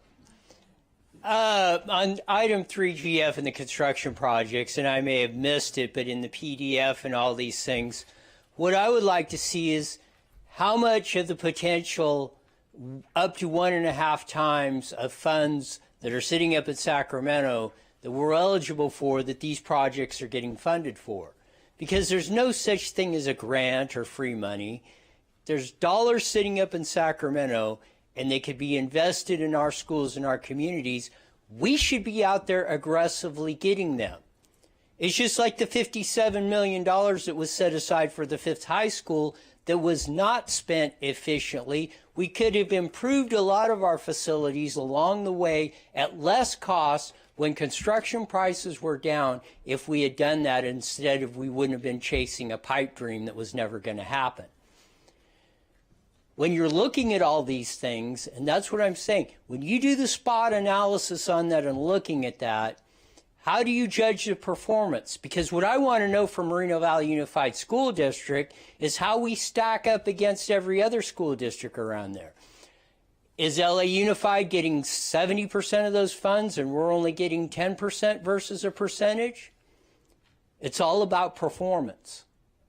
And we need to know that. And I do not hear these types of questions asked or answered or addressed. And our community, a lot of times and mostly, has suffered over it. Not only from here, but down at the city zoo. So when I come up here and bring these concepts to you or talk about these things at oversight committee meetings or at these board meetings or at city council, it's with the idea of making it better and making us getting funds invested in this community instead of somebody somewhere else. Because even as we stack it up, we're in a competition between everybody else. And if they get, you don't. If you're not making good decisions, we need to know that. We, the people, cannot make good decisions, and ultimately, and you can see it by this community, by the 30% purchasing power we've lost in 15 years. This community has suffered over a lot of bad decisions across our political spectrum all the way across. That needs to stop. That needs to stop in yesterday, and the contention and all the BS needs to stop too. The hate and the attitudes need to stop because you'll never move forward if that continues. Think about it. If you have a different opinion, let me know. I'll provide you with a spot to debate it. Thank you. We now have Ed Marin from Neff Construction, who is going to talk about a donation sponsorship. I believe that Neff Construction made a very generous donation, so thank you. Sure, thank you. My name is Ed Maru, and I'm President and CEO of Neff Construction. And I'm also a Coalition for Adequate School Housing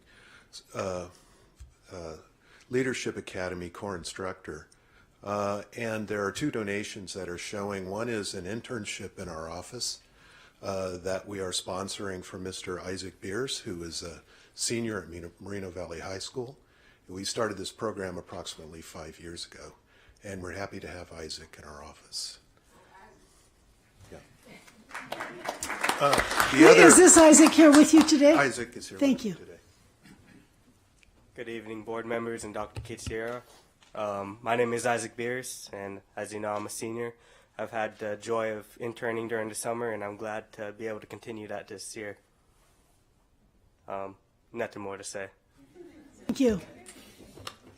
The other sponsorship is the School Facilities Leadership Academy, where I'm a core instructor. And I'm also proud to say that one of your staff members is a previous graduate of the Leadership Academy, Mrs. Dagnall, and she was also one of my students. The Leadership Academy was started in 2006, and we've graduated in excess of 250 students since its inception, and it really is designed to grow future school facilities leaders in the industry. And so we're happy to help sponsor Jake Romero enter the Leadership Academy. Are there any questions regarding either of those? No, I have a question for the student. Could you come back to the mic again, please? Yes. You were telling us that you've already done some work? Yes, during the summer I interned with the facilities department with the school district. I was working underneath Mr. Samir Al-Zubaidi, who is in the audience right now. Okay. And basically I just did routine work, filed some papers, did some addenda posting, and reviewed some of the construction documents that they had available. From that experience, can you tell us a couple of things that you learned? I learned about fire life safety. I've learned about the structural safety. Can't say I didn't have much time to learn about the codes. It was very expansive and not enough time for me to learn. I learned. Shoot, I apologize. It's been quite a bit of time and I haven't reviewed. So, but I'm hoping to expand upon that knowledge with this new internship that I'll be doing. Okay, so you think it was beneficial that you... Oh, definitely. Okay. Well, I appreciate that. Thank you. You did well, man. Thank you very much. Thank you. Just a couple of further comments regarding our internship. That's okay. We have taken Thank some you. of your time. All right. Approximately 5 years ago, as I said, 5 to 6 years ago, we started this. We were very concerned in our office, and Isaac will sense this when he gets in our office, that it not be just simple clerical work that our interns were doing. And so we took a survey out in the industry of interns that were placed, not in school construction so much as just construction in general. And that was a fairly common complaint, that they wound up just making copies or clerical tasks. So we have a number of training sessions scheduled for Isaac in the areas that he indicated, such as structural plans, fire life safety, access, those sorts of things. So it's not just work, it's work to learn in our office. Well, he told us it was beneficial, and that was the thing that I was looking for. So thank you. Thank you very much. We appreciate I your have a sponsoring comment. Isaac, and also we appreciate your sponsorship of Mr. Romero. And a comment from Mr. Baugh. We need more businesses and industries to have internships. I salute you for doing that. NIF Construction is led out as they are in many things. And I would hope that other businesses in the area would provide career technical education experiences as internships are. So thank you very much for your leadership. Thank you. Thank you. Thank you. Next up, we have Mr. Bleckert again. Okay. Wait, but they want to speak when this item is being considered. I know. All right, Mr. Bleckert is speaking on a non-agenda item. I was glad to hear, and congratulations to the 8 that got it perfect on the CAF scores, because I marked that up many times. And I've been told, well, those don't really mean anything. Well, if they didn't mean anything, then why are we recognizing them today? Because those are very important. Like I say, it's all about performance. If you need to judge our students by some sort of ability of how they're doing and how they stack up against the rest of the schools. You will never know if you're going to improve unless you know where you're at. If you're 0-16 on the football team, you need better players or a better coach or something. You know where you're at on the CAF scores, and you know where we've been sliding sideways on them even since the new test. Just like the gentleman that come here with the construction company. I would have asked him a question of, how are we going to improve this program and what do we need to do? Because I know when I brought a proposal for an intern, go back and look at the videotapes and look at the reaction. You wonder a lot why businesses don't do that, Mr. Baugh? Go look at what happens on this board just recently. Like I said, look at the attitude.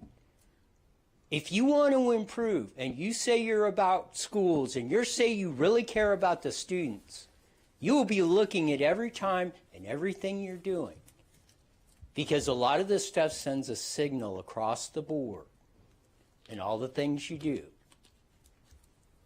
And when that happens, it has an effect. And it's up to you to put a positive effect on it, or you can have a negative effect on it. Go back and look. Study it. You know, because what's the definition of insanity? Don't repeat the mistakes of the past. Far too long. And especially in this community. We repeat the mistakes and we double down on them. And it's hurt us a lot. It's hurting us today. You got a lot of things that are going on here that maybe you don't see or you don't aware of. It's going to take some open minds if you really take the responsibility and the oath you swore when you're sitting in those seats. Because it's the 5 of you that set the direction. And if you don't set the direction in a positive direction, then you know which way it's going. And you know which way it's been. And you should be taking big chunks out of the performance that's been in the school district in this city for a long time. Get after it. Thank you. Next is the consent agenda, and we have 3 people who wish to speak on an item on the consent agenda, Music Changing Lives. So before we vote on the consent agenda, we will have those 3 people speak. Vanessa Vizard, did I say that correctly? Thank you. You are first.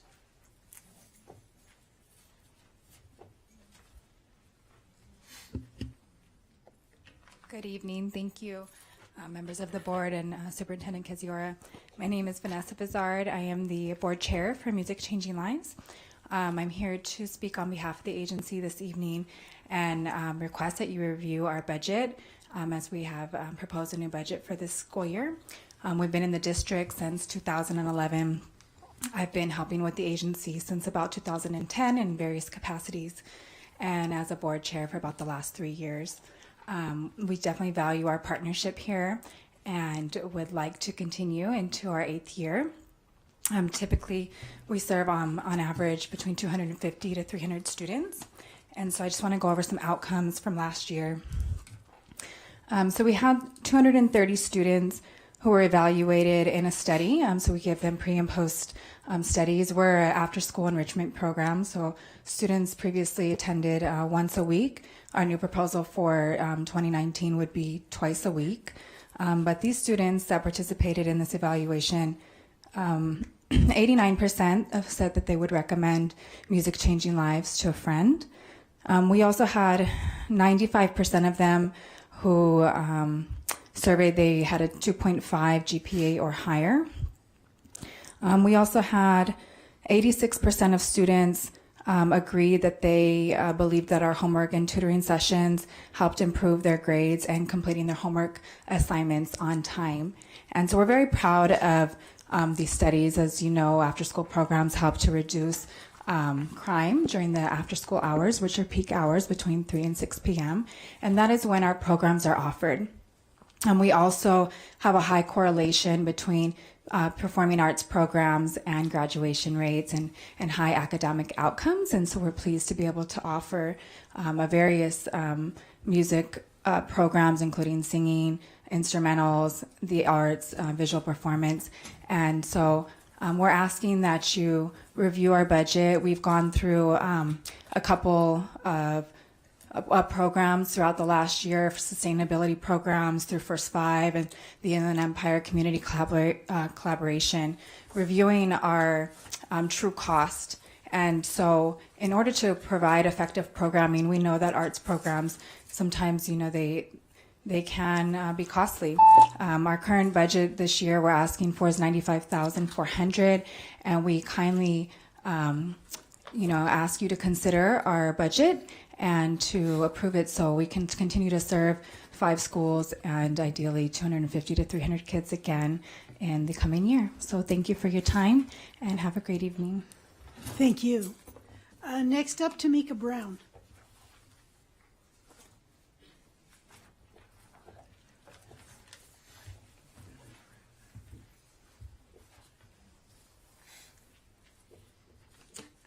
Good evening, Dr. Kitsiora and board members. My name is Tamika Brown. I'm the parent of Haizine Brown, who's a 7th grader at Palm Middle School, who have benefited from the Music Changing Lives program. Last year, he was, at 6th grade, new to Palm. Through the years, we have tried to get him in different sports programs, different clubs. We did Boy Scouts, we did numerous sports, acting. He just wasn't interested in anything we can get him into. We tried, and when it was time to renew, he'll say, no, thank you, I don't want to do it. So when he received the flyer for the Music Changing Lives, he was like, I want to do this. I'm thinking, okay, yeah, it's going to be something else that, you want to do and you're not going to do it. And I found out through him that they allowed him to do music production. I didn't know anything about it. It's something that he was interested in, that, he would mess around with on the computer. And at the end of the year, after they had a showcase, and he actually placed 3rd in the showcase and won with several schools throughout Moreno Valley. So it is something that he's interested in. And I do have to say that it did help him with his homework, because he never came home with his homework unfinished. And when I checked it, it was all correct. So that was a help for me, because on the days that he did attend the program, he was getting his homework done. And I also want to say, on a personal level, it helped me, because when he was not doing what he was supposed to do at home, I would tell him, well, you're not going to Music Changing Lives, and he'll get it right together. So I really, really would like you to consider allowing this program to come back to the district, because once again, for me to see my son interested in something and him finding something that he's actually good at, it really helped. To me, it helped boost his, confidence, because it was not too much that he was good at, and this is something. So, thank you. Thank you. Mrs. Brown, before you leave, just a question. I happened to meet your son outside. I don't know if he told you or not, but we just started talking. I started talking to him, and then naturally he answered, but I was really impressed with him. Okay. And so just to hear you verify the things that he was just talking about out there, that is something. So you've got a great young man right there. Okay, thank you. Way to go, young man. Now, Haizim, did you want to say something too? Yes. Sure. You're up next. I would like you to bring back Music Changes Lives, because I think it's for kids who think that they don't have a talent, but then when they go in, they choose what they want to do, and then they realize that they really have a talent. A lot of kids think that they're not really good at anything, sports and stuff, but sometimes it doesn't really have to be sports. It could be music, singing, art, it could be anything, and then that's what Music Changes Lives is. It gives children a chance to be what they're good at, and people won't make fun of it. They're going to be on a stage, and then people are going to be proud of what they did. Thank you. Very well spoken too. Thank you. All right. Music Changing Lives, our contract with Music Changing Lives is on the consent agenda. So when we vote to approve the consent agenda, we will also be voting to approve Music Changing Lives. I didn't know if you knew how that worked exactly or not. So our next item up is the consent agenda. I would like to remove item G4A1 because we already voted on that. That was the new maintenance supervisor. I would also like to pull G4B, the part, just the one person, Courtney Kisteman, 5th grade teacher at Moreno Elementary School, being approved as a grade level leader. I would like to pull that and vote on it separately. So I would like to vote on the consent agenda with those two items removed. Can we have a further discussion on the Music Changing Lives contract? Sure. Would you like to vote on that separately? Well, as part of the contracts, it would be a whole group of items. I'd just like to have a conversation before. Sure. Before we vote. What would you like to say? I guess I would like to hear from either the superintendent or his assistant on this particular contract. Mr. Holguin, what does it say in there about the amount? Doesn't it say 95,000? 95,400. Yeah, 95,400. So in our LCAP, our local control, that Music Changing Lives, appreciate that y'all, it's not going away. You wanted more money this year, and so we needed to look at our LCAP carryover. And we do that to examine programs that may need assistance. So in this particular instance, there are 5 schools that budget money out of their LCAP for this. So I believe that's $25,000. And then there's $25,000 that's in the LCAPs, that's $50,000. So what Music Changing Lives proposed was $45,000 additional dollars, which is in the budget and is hopefully going to be approved this evening. And that was part of what was asked. And many people wonder why it took so long, but we had to make sure that we had the carryover dollars, and that we weren't affecting other programs, and that we were able to support this program again. We had no problem with the $25,000 or the school's $5,000, the $25,000 that they had. When you asked for an additional $45,000 this year, we just have to make sure that that money is available to support that program. And so that's what we did. So help me understand how, I'm familiar with Music Changing Lives because I was here when it came with Mr. Josiah Rooney. And so I was here when it started and how it started and all that. But I guess at the time, our visual and performing arts programs were at a different stage compared to where they are now. And so you just mentioned that we want to make sure that this program does not interfere, other programs do not interfere with the purpose of this particular program. I didn't say, I don't know if I said, maybe I said interfere, but I thought I said we wanted to make sure that we could support this program. Okay. And it wasn't at the expense of other programs, it was just that we could support this program with what they requested. So I guess that's my question. With what we have now in the visual and performing arts programs within the district, how is this program assisting, or how is this complementing? Well, Mr. Holguin, I worked with Greg Solomon, and I had them work with Greg Solomon. He supports this proposal because, like you heard the young man from Palm Middle School, he said that many kids don't like to perform in school groups. They like to do individual things and individual projects and music. Like he did, I think, or program design, or yeah, and so those kinds of opportunities in the format that Music Changing Lives provides gives students those unique opportunities that are not often afforded in district visual and performing arts programs. There are pathways. He's in middle school. Middle school students really like this because it has more of a uniqueness to it. And students like the young man that spoke, what's his name again? I know him, but I can't think of his name.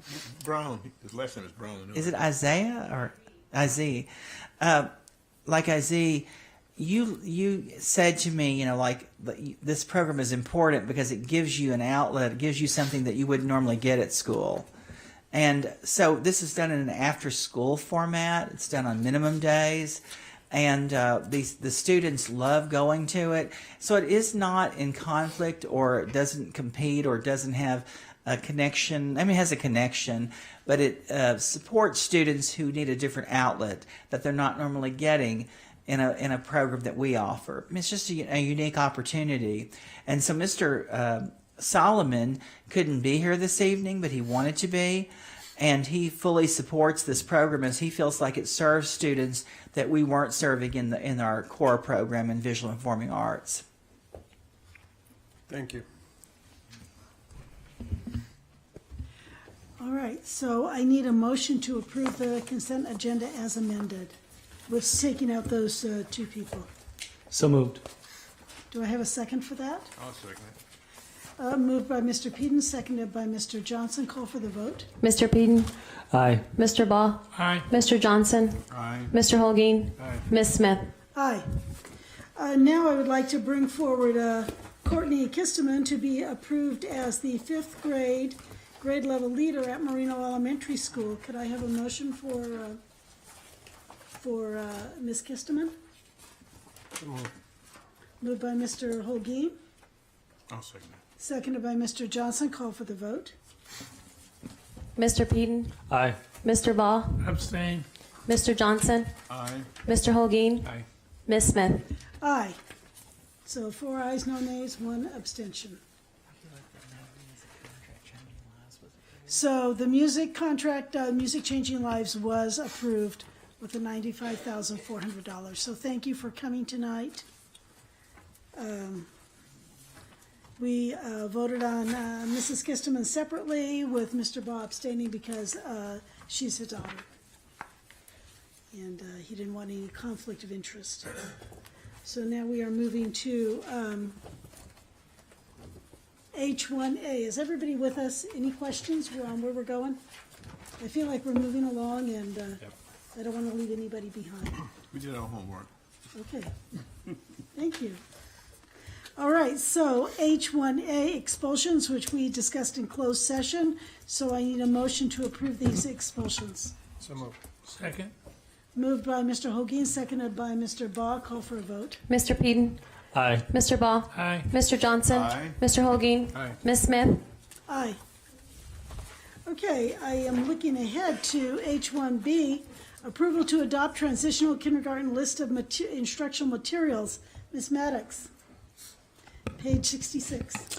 You had previously approved Wonders for ELA Science, Social Science, and Math, but the Williams Auditor requested that we specifically designate these materials also for transitional kindergarten, and that's what we're doing tonight.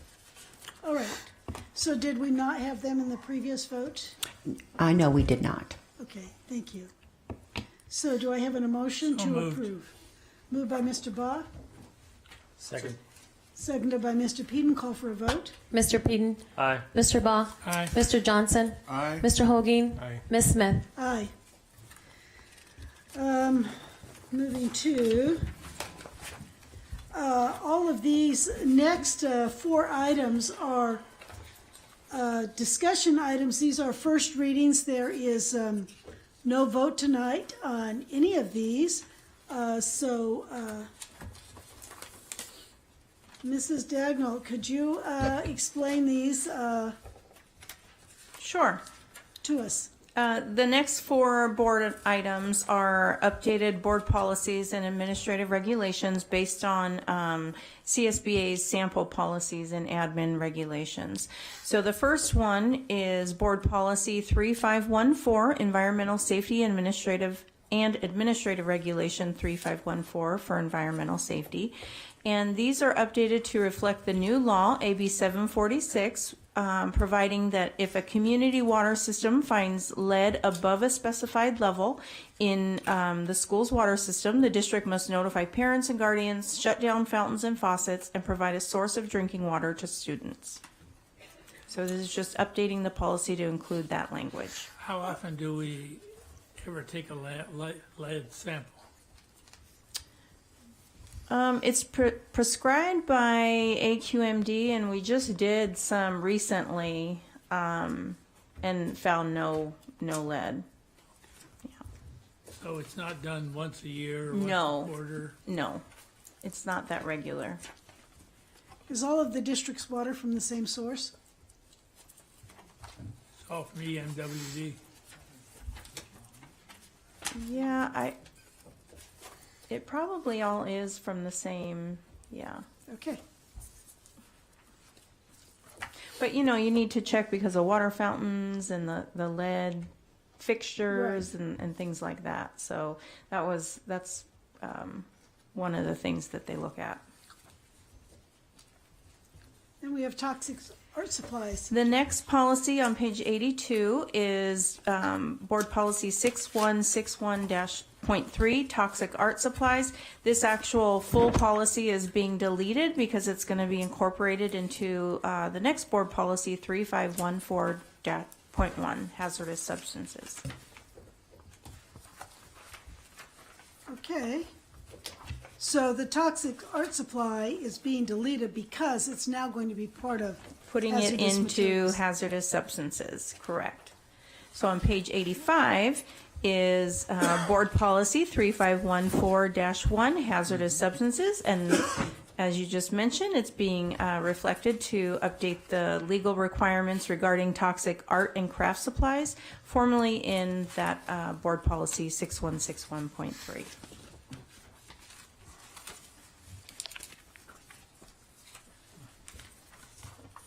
Okay, and then we have AR 3541, transportation. Yeah, so the last one, Transportation Routes and Services, is updated to reflect the new law, AB 1453, authorizing districts to provide for the transportation of adult volunteers to and from educational activities.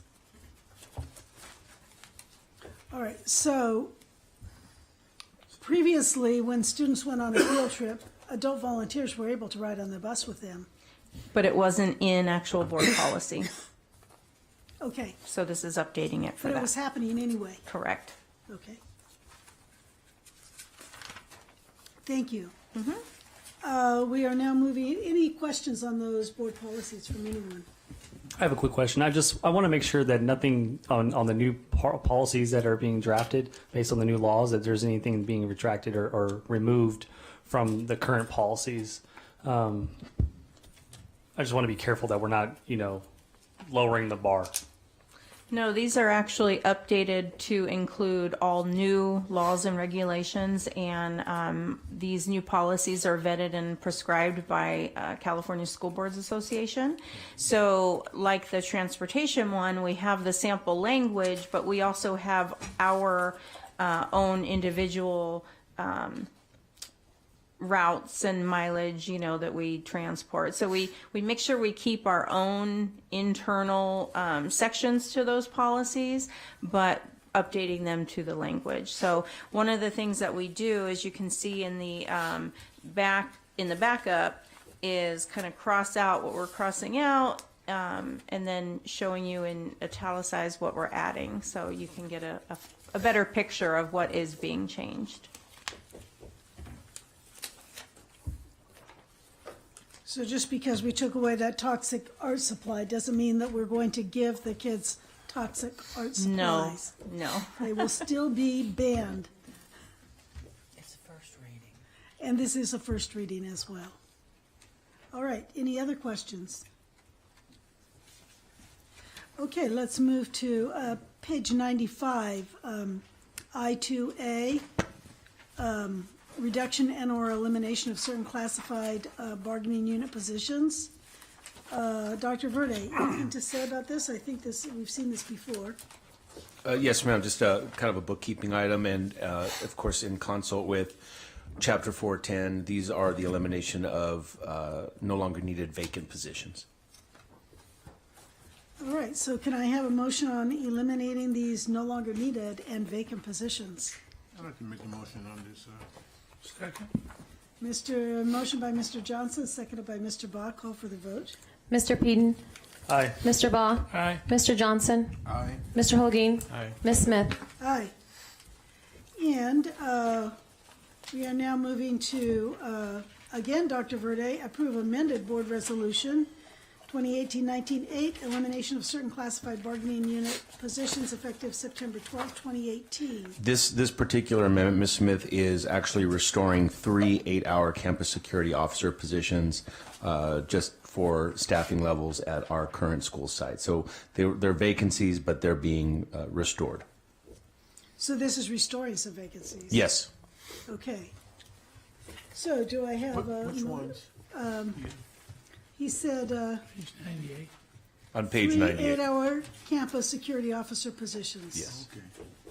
On page 97. Yeah, I see it right here.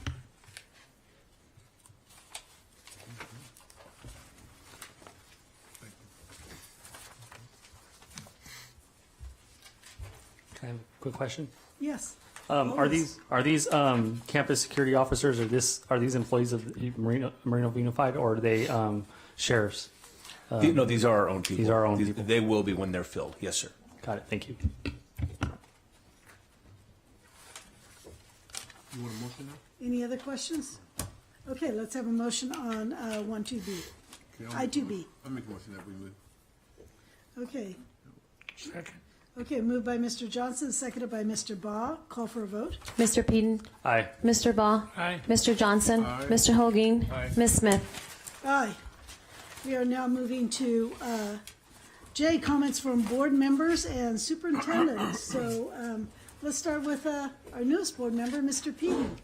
Do you have some closing comments? I do. First, given Veterans Day, I would like to thank Mr. Ball and Mr. Johnson for your service. Just want to thank you very much, and also I want to congratulate you on your retirement, and thank you for everything you've done for our community. As everybody knows, my children attend Moreno Valley Unified School District in Sugar Hill Elementary School, so I want to thank yourself for your service in terms of our community and everything that you've done for our kids and our teachers and everybody a part of this institution. So just wanted to thank you for that. In addition, I just want to also just add that, I'll just say this. I want to make sure that when we have public comment that we're addressing the questions that our constituents and our parents or just our community members are having. So I know Mr. Blecker came up and he has some questions in regarding to some policy and things like that. I just want to make sure that we're being responsive to everyone and that we're doing our best to answer their questions and get them everything that they need in terms of answering their questions and providing them with any materials or some answers, I guess. So I just want to make sure that we're being responsive and proactive in that way. And I attended one of the couple of, I've been busy for the last 2 weeks as being newly appointed to the school board. Went to several football games, which was very exciting. Had a great time there. Everybody's been just very hospitable to me and everything of that nature. So I've been welcomed in, and I greatly appreciate that from everybody. Was able to attend the LCAP meeting, and that was very eye-opening. A lot of community members, a lot of stakeholders, a lot of people very interested in the community of Moreno Valley. These are folks that live here, their parents, their teachers, their business owners, and that was great to see. So I know we're on the right path, and I know what we were able to build, or what all of you have been able to build over the last years has, it's been amazing. So I just want to thank each and every one of you for that. In addition, I went to the Freedom Riders event. And so it's great to know that we have teachers and administrators and board members and our superintendent and community members and folks that are so interested in social justice and making sure that we're providing every opportunity for our young people, even our most marginalized and vulnerable populations and the young people that really need assistance. So I'm excited to be a part of the team. I'm excited to serve, and I just want to thank everybody. Thank you, Mr. Baugh. Well, I was first elected in 1998 and served for 4 years to 2002. And I want to tell you it has been an absolute joy and a privilege to serve since I was reelected. And I was appointed in, I don't know what the math is. Anyway, the last 5 years. It has been a joy to work with two great superintendents. Dr. White and Dr. Kedziora have really set a standard of excellence, and they followed up with the detail and the accountability that has changed, I think, lives of both the faculties, the classified people, and the students. And so I want to give great credit to both Dr. White and Dr. Kedziora for making my time on the board much more pleasant than what it was from 1998 to 2002.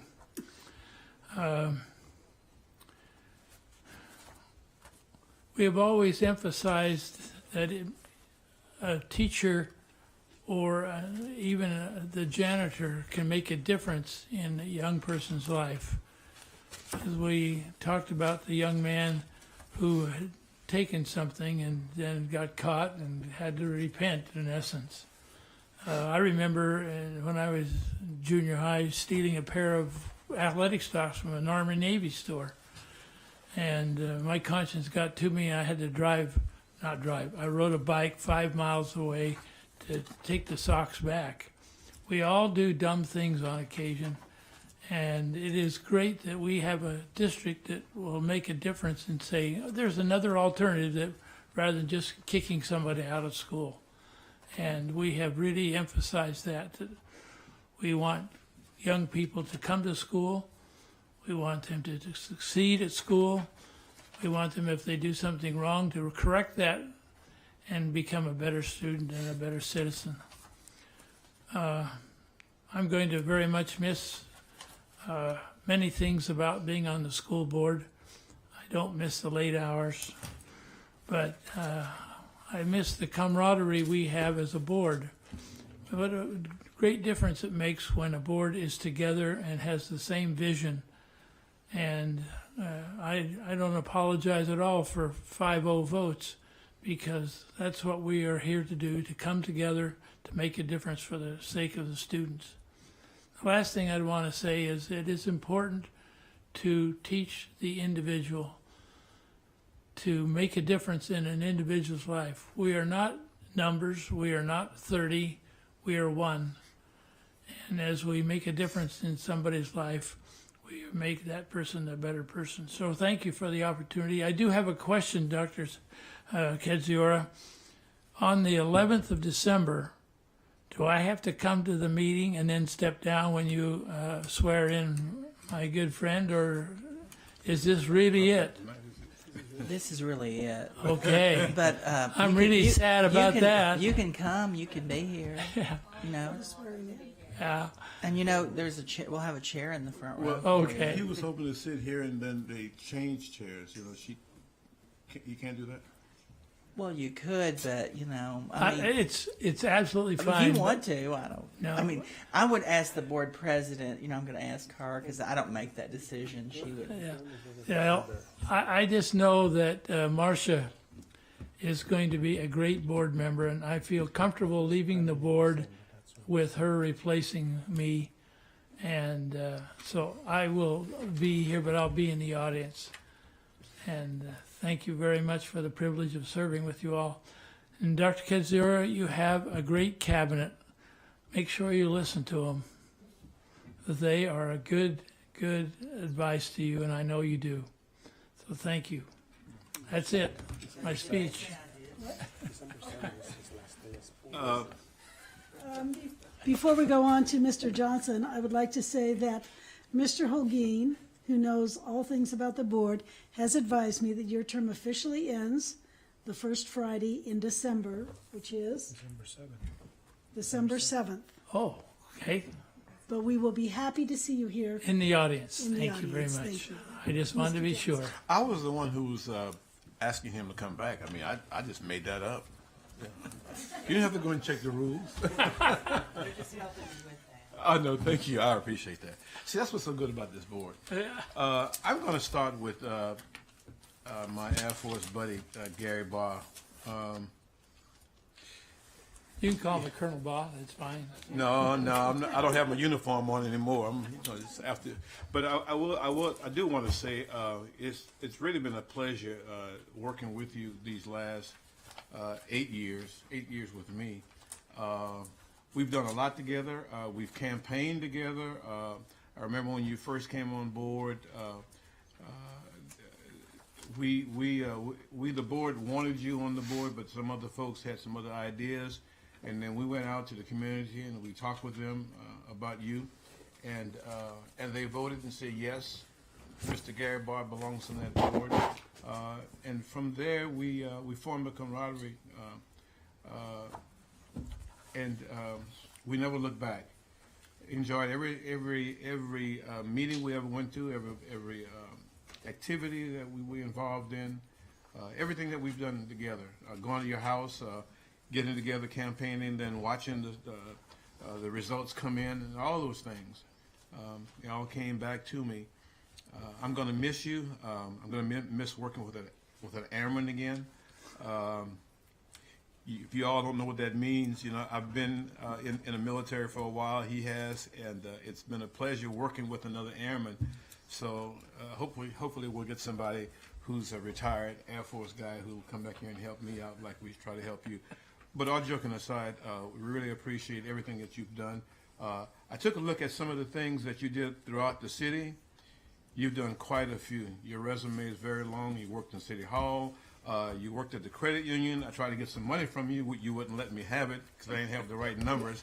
But his name was on the marquee over there when you walk into the credit union. It's on that big wall with all the big wigs.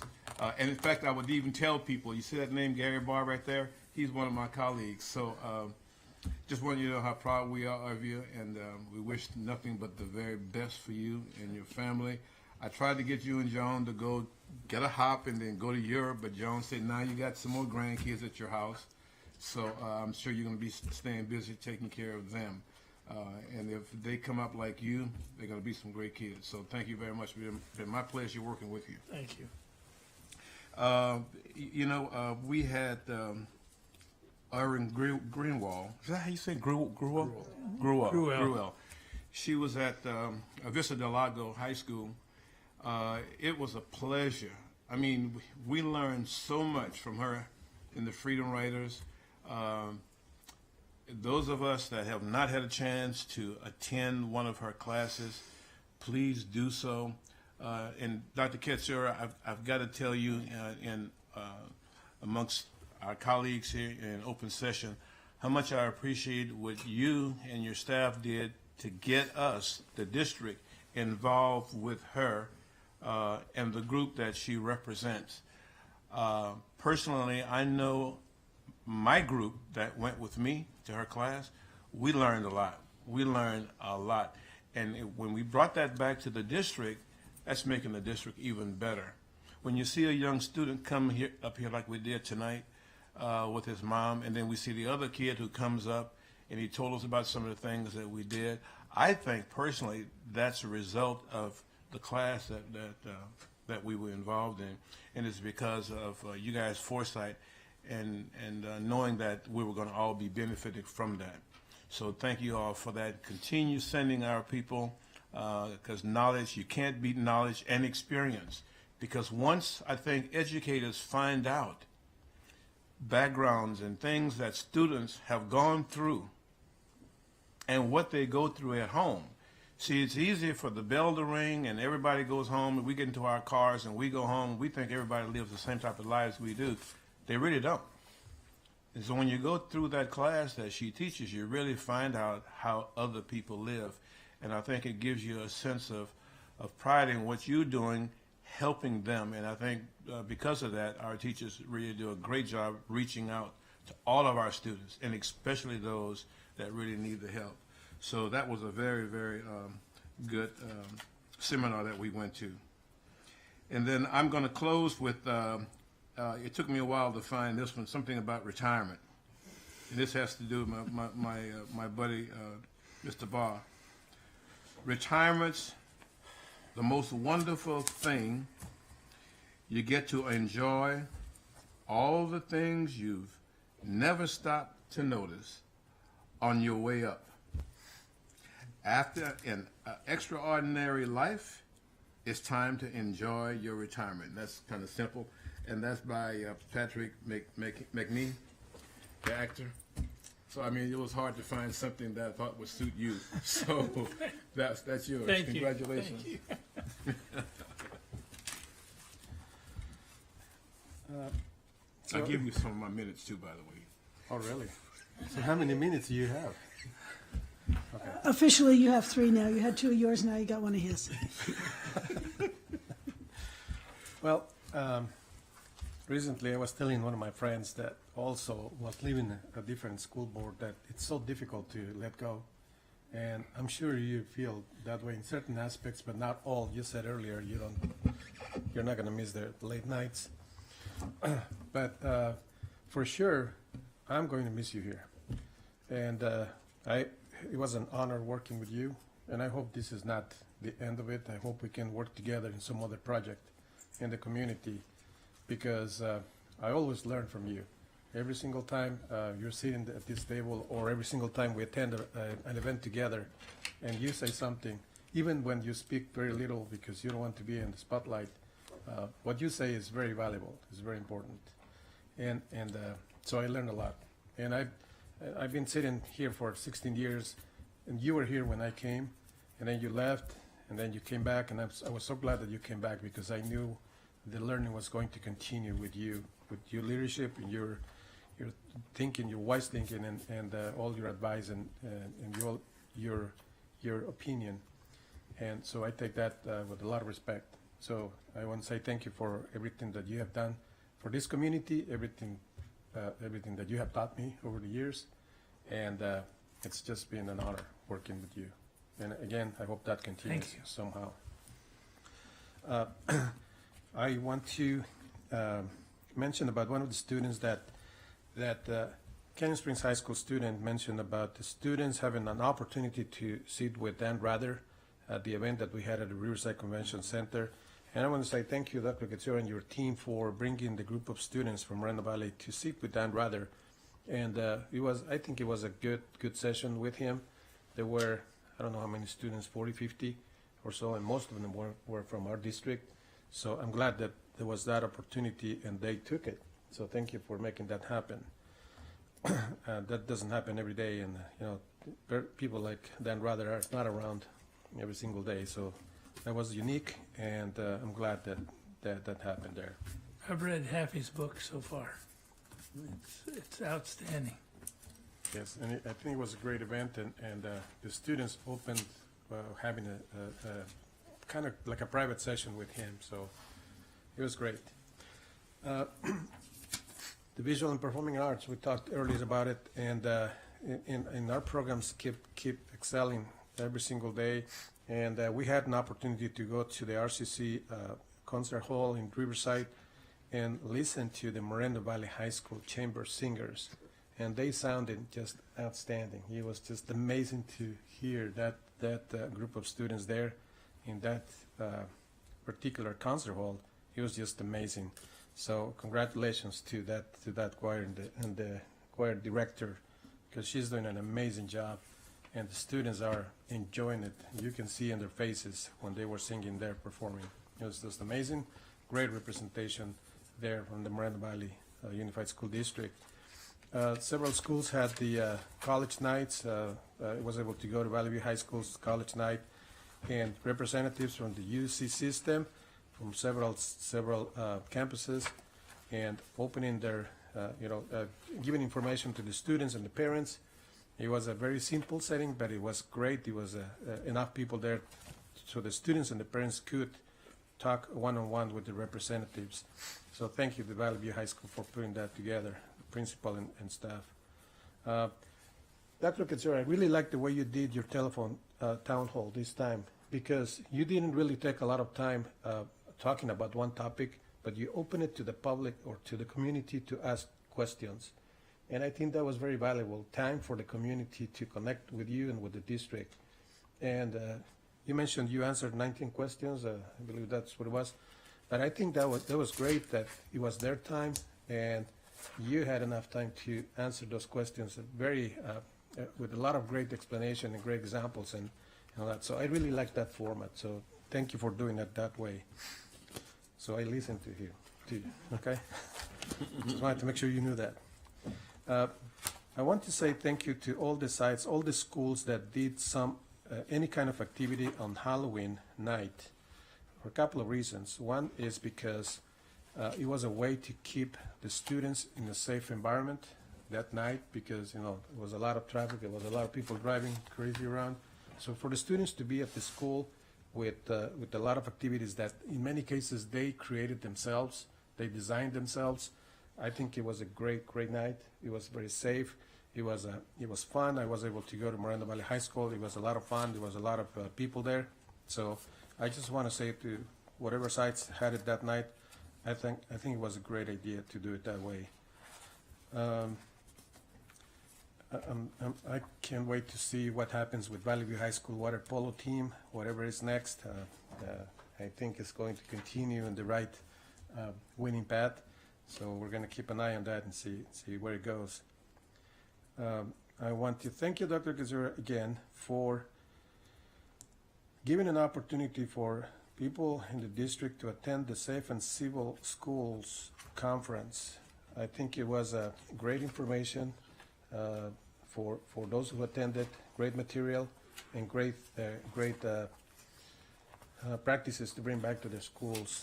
So thank you for allowing that to happen, or making that happen. Then I'm not sure if I can explain this well, so I may need your help or Maribel's Maddox's help. I went to Vista Heights Middle School one morning on November 6th, and they were having a visit from the California Department of Education and the California World Language Project. And they got a grant because of the practicing or because of the teaching of several world languages at that particular middle school. And the reason they got the grant and the reason they got the visit is because Vista Heights Middle School is the only middle school that has 9 teachers that teach different world languages. I don't know any other middle school that has that number of teachers. There's not. So that's a unique thing at the state level, and that is why the Department of Education was there that morning, and the World Language Project. So that was amazing to me. It was great. And to see the 9 teachers together in one room getting a professional development from that group, it was amazing. So that was a great thing to see. So I just want to say congratulations to Vista High teachers. They're amazing. I also got to see Erin Gruel at Canyon Springs High School, not Vista del Lago, but I went to Canyon Springs High School, and I got to listen to her, see the clips, and I got to see, it was mostly students, but I got to see several students in tears.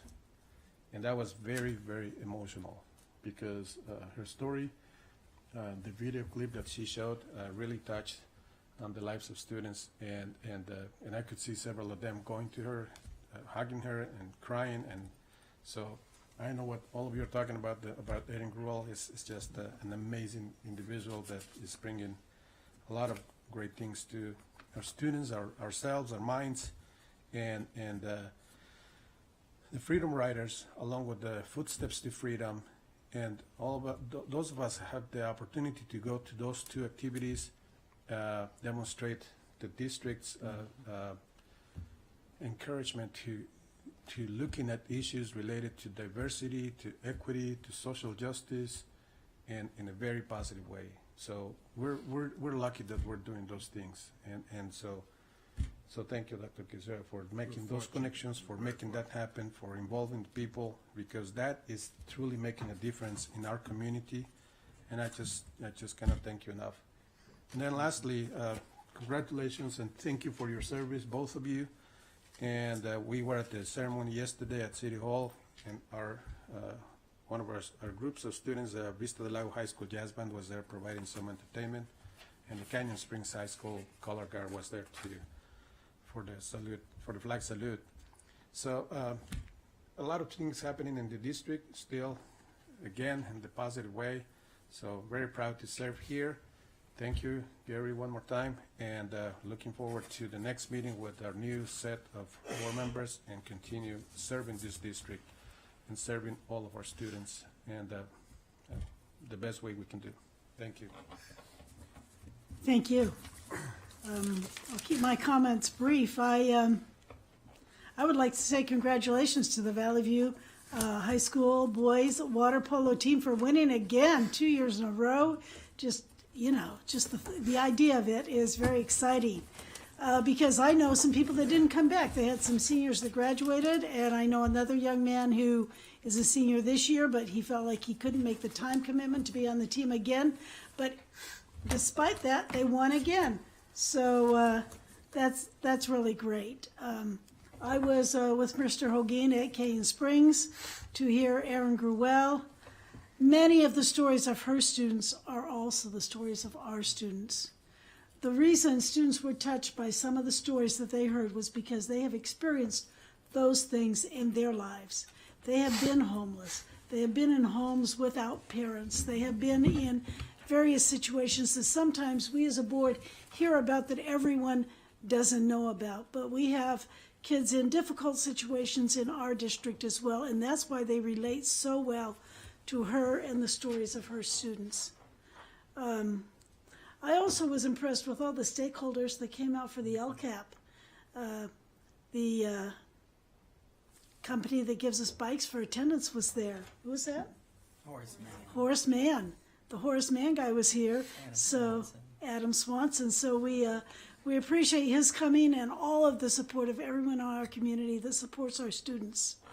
I also went to hear Dan Rather at the RCSB Fall Conference. In his book, he said, "We are a nation not only of dreamers, but also of fixers. We have looked at our land and people and said time and time again, this is not good enough. We can be better." I think we can say that same thing about Moreno Valley Unified School District. We are always improving. We are always getting better, but we can always do even better than we've done. Next year, we can be better than this year. Next year, we can have a higher graduation rate. We can have more success on our test scores. We can continue to be better and better and better as we prepare our students for the future. I'd also like to say, we're going to miss you. It's going to be hard. I know you have picked a stellar replacement for you, but it's going to be hard to come to these meetings and not have you here. We'll leave a little hole in our hearts where you have gone, and we will miss you, and we hope to see you frequently. So thank you again. And with that, I will turn the time over to Dr. Ketziora. Thank you, Mrs. Smith. Who are you? You're a parent. You've been here all night. I'm so proud of you. Have I met you before? She's in kindergarten. What school? Well, I'm really proud of you. There ain't a lot of people that stick around this long, and I thought, what a wonderful parent. Thank you. I'm gonna see you more. I hope so. Yeah, thank you. Well, I want to respond to some comments that were made tonight. And Mr. Peden, this is what happens sometimes at the end of a board meeting. We respond to them in my closing comments when we can. Sometimes we have to write a letter. Sometimes we have an investigation. Sometimes we have a meeting over and over and over. And we answer the same questions, but sometimes people don't like the answers they get. And we keep giving them. This afternoon, I was on the phone for about an hour with one of the people that came tonight, and I'll be glad to spend another hour. But I want you to know that one of the speakers tonight, Mr. Board, spoke about the projects and the funding and how we're in line for them. I just want you to know I appreciate the consideration and that someone feels that we need to be reminded of this, and we appreciate that. We're often reminded of high school number 5 and different things that we didn't do right. But I do want you to take pause and some celebration, because tonight when that man came from Neff Construction Company, I believe he said that Tina Dagnall was a graduate of the Leadership Academy in Facilities. Did he say that? Mm-hmm. And so that gives me great pride as a superintendent when I work with a chief business official that brings that kind of expertise to our district. And so in response to that, I have to say that we are in line and we are doing what is necessary to make sure this district gets all the potential funding that we are eligible for. And we're always making sure that we are in line. In addition to that, our bond rating, you may have missed this when you came on to the board, but we have, is it a AA rating or from Moody's and all the so they just don't give those things away because you're misusing funds or you're not doing things appropriately. So we should be very proud as a district of what we've accomplished. And even if there were issues with some of our transactions that we've had in the past, Mrs. Dagnall hasn't been here her whole life. She's come in. How many years have you been here? 2. And so she's had predecessors who made different decisions. There's been a board here who's had different information. And it's difficult. It's challenging because other people don't forget the information when they've heard it in a different setting, but continue to bring it back to us for memory, so that we can be reminded of whatever was said, even though we've given the information. So I think we should take. I just want you to know I'm very proud of the work that's done here, and I myself am very involved in what happens. So it isn't like no one's checking to make sure we're not doing what we should be doing. And, the potential of this money, it intrigues us. We want to get the maximum for our district, our community. We care deeply about this. And so I just want to say that, LAUSD might get, might get in line for it, but MVUSD is in line for it too. And so we take great pride in that. In addition, the test scores were brought up tonight, and I don't think anyone's ever said they don't matter. What we have said is that our test scores are one indicator of our students' performance. When you see the dashboard come out this week on Thursday, there are multiple measures that measure a school district's success. It's suspensions, it's English language learner progress, it's mathematics and English language arts progress, graduation progress, and chronic absenteeism, and a host of other indicators by ethnicities. We're very proud of the progress we've made, which is the reason why we awarded those 8 students those perfect scores. One student had a perfect score 3 years in a row. I was looking at the test scores, and I noticed this, and we've never given out plaques before like that. But, one of the things I said as a superintendent, we have these goals, and we want to recognize children who meet the expectation. But we have many children like Joshua Davis, who you met tonight, who have come from different backgrounds, and on those tests, sometimes they don't score what other kids do. We want every kid to do their best, but we've never said they don't matter. What we do say is we measure our children in multiple ways. One thing you talked about tonight is Aaron Gruwell, and I met Aaron in 1999 after the book got published. I was a principal of a K-8 school out in Yucca Valley, and I was working with a group of teachers, and they'll all remember this if they're listening somewhere tonight. And they told me about our children and what they could and couldn't do. So what reason I'm saying this to you is because it's really not about the program that you bring in, it's about the people that you bring in. Because the people can change people's lives. When people meet someone that they connect with, they change their life. And so when I was a special education teacher in Fontana, California, when I first moved here, many parents said to me, "What do you do with my child? Because they love going to school." Well, I didn't use a particular program. I didn't think that this program, what it was I was interested in them. And that's why these kids wave at me when they leave and stuff. I'm interested in them. Anybody can give that interest. It's just being sincere about it, authentic.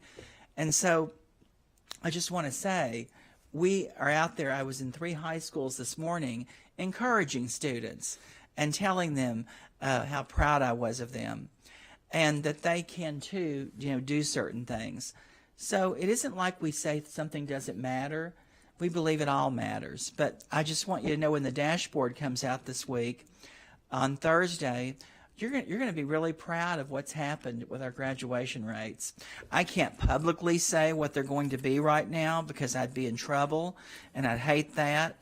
But I just want you to know that it kills me that I can't say it. But, when you look at our African American, our Hispanic, and our white students, who are our 3 main student groups, if you look at our comprehensive high schools, they exceed the state, the county, and the national average in graduation. So the likelihood of a child doing well here when they're completing school is highly likely.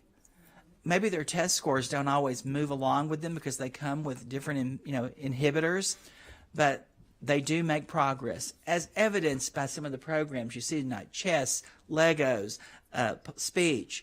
All of those things are indicators of success. So we don't use one measure, as some people like to, remind us of. And then,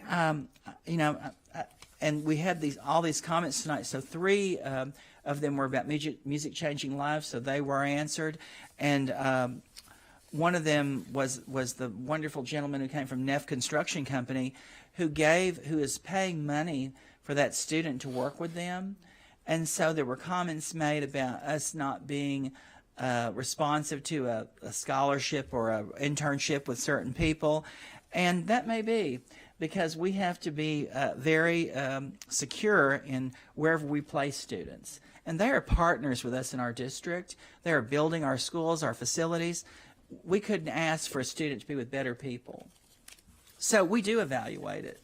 And we don't just place kids anywhere, and we have to make sure that where they are is a setting that is conducive to what we expect in our school district. And then I want to thank Joshua Davis tonight, who came forward and read his letter of apology.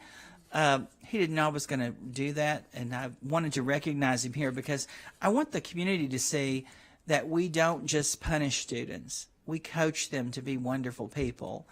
And you know, did you see the way he hugged his assistant principal? He's in high school. I don't think that happens too often. But anyway, I mean, those are just things, those are indicators right there, you know.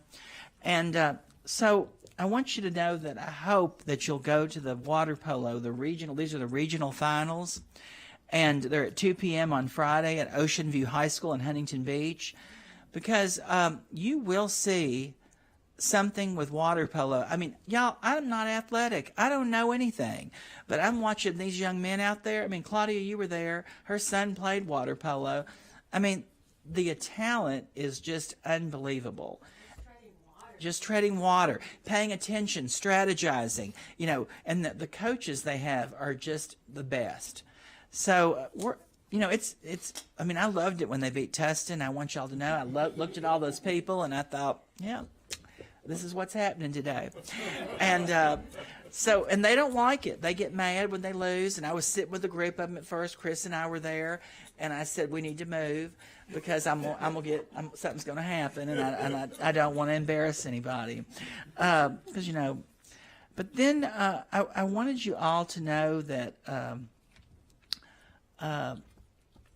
When Mr. Ba was the board, is on the board, he told me one day that I was doing a great job.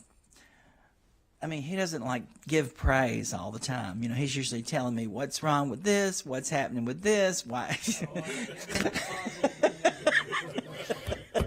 So when he told me this, I actually got emotional because I don't know, it felt so sincere, and I appreciated it because he's that kind of person.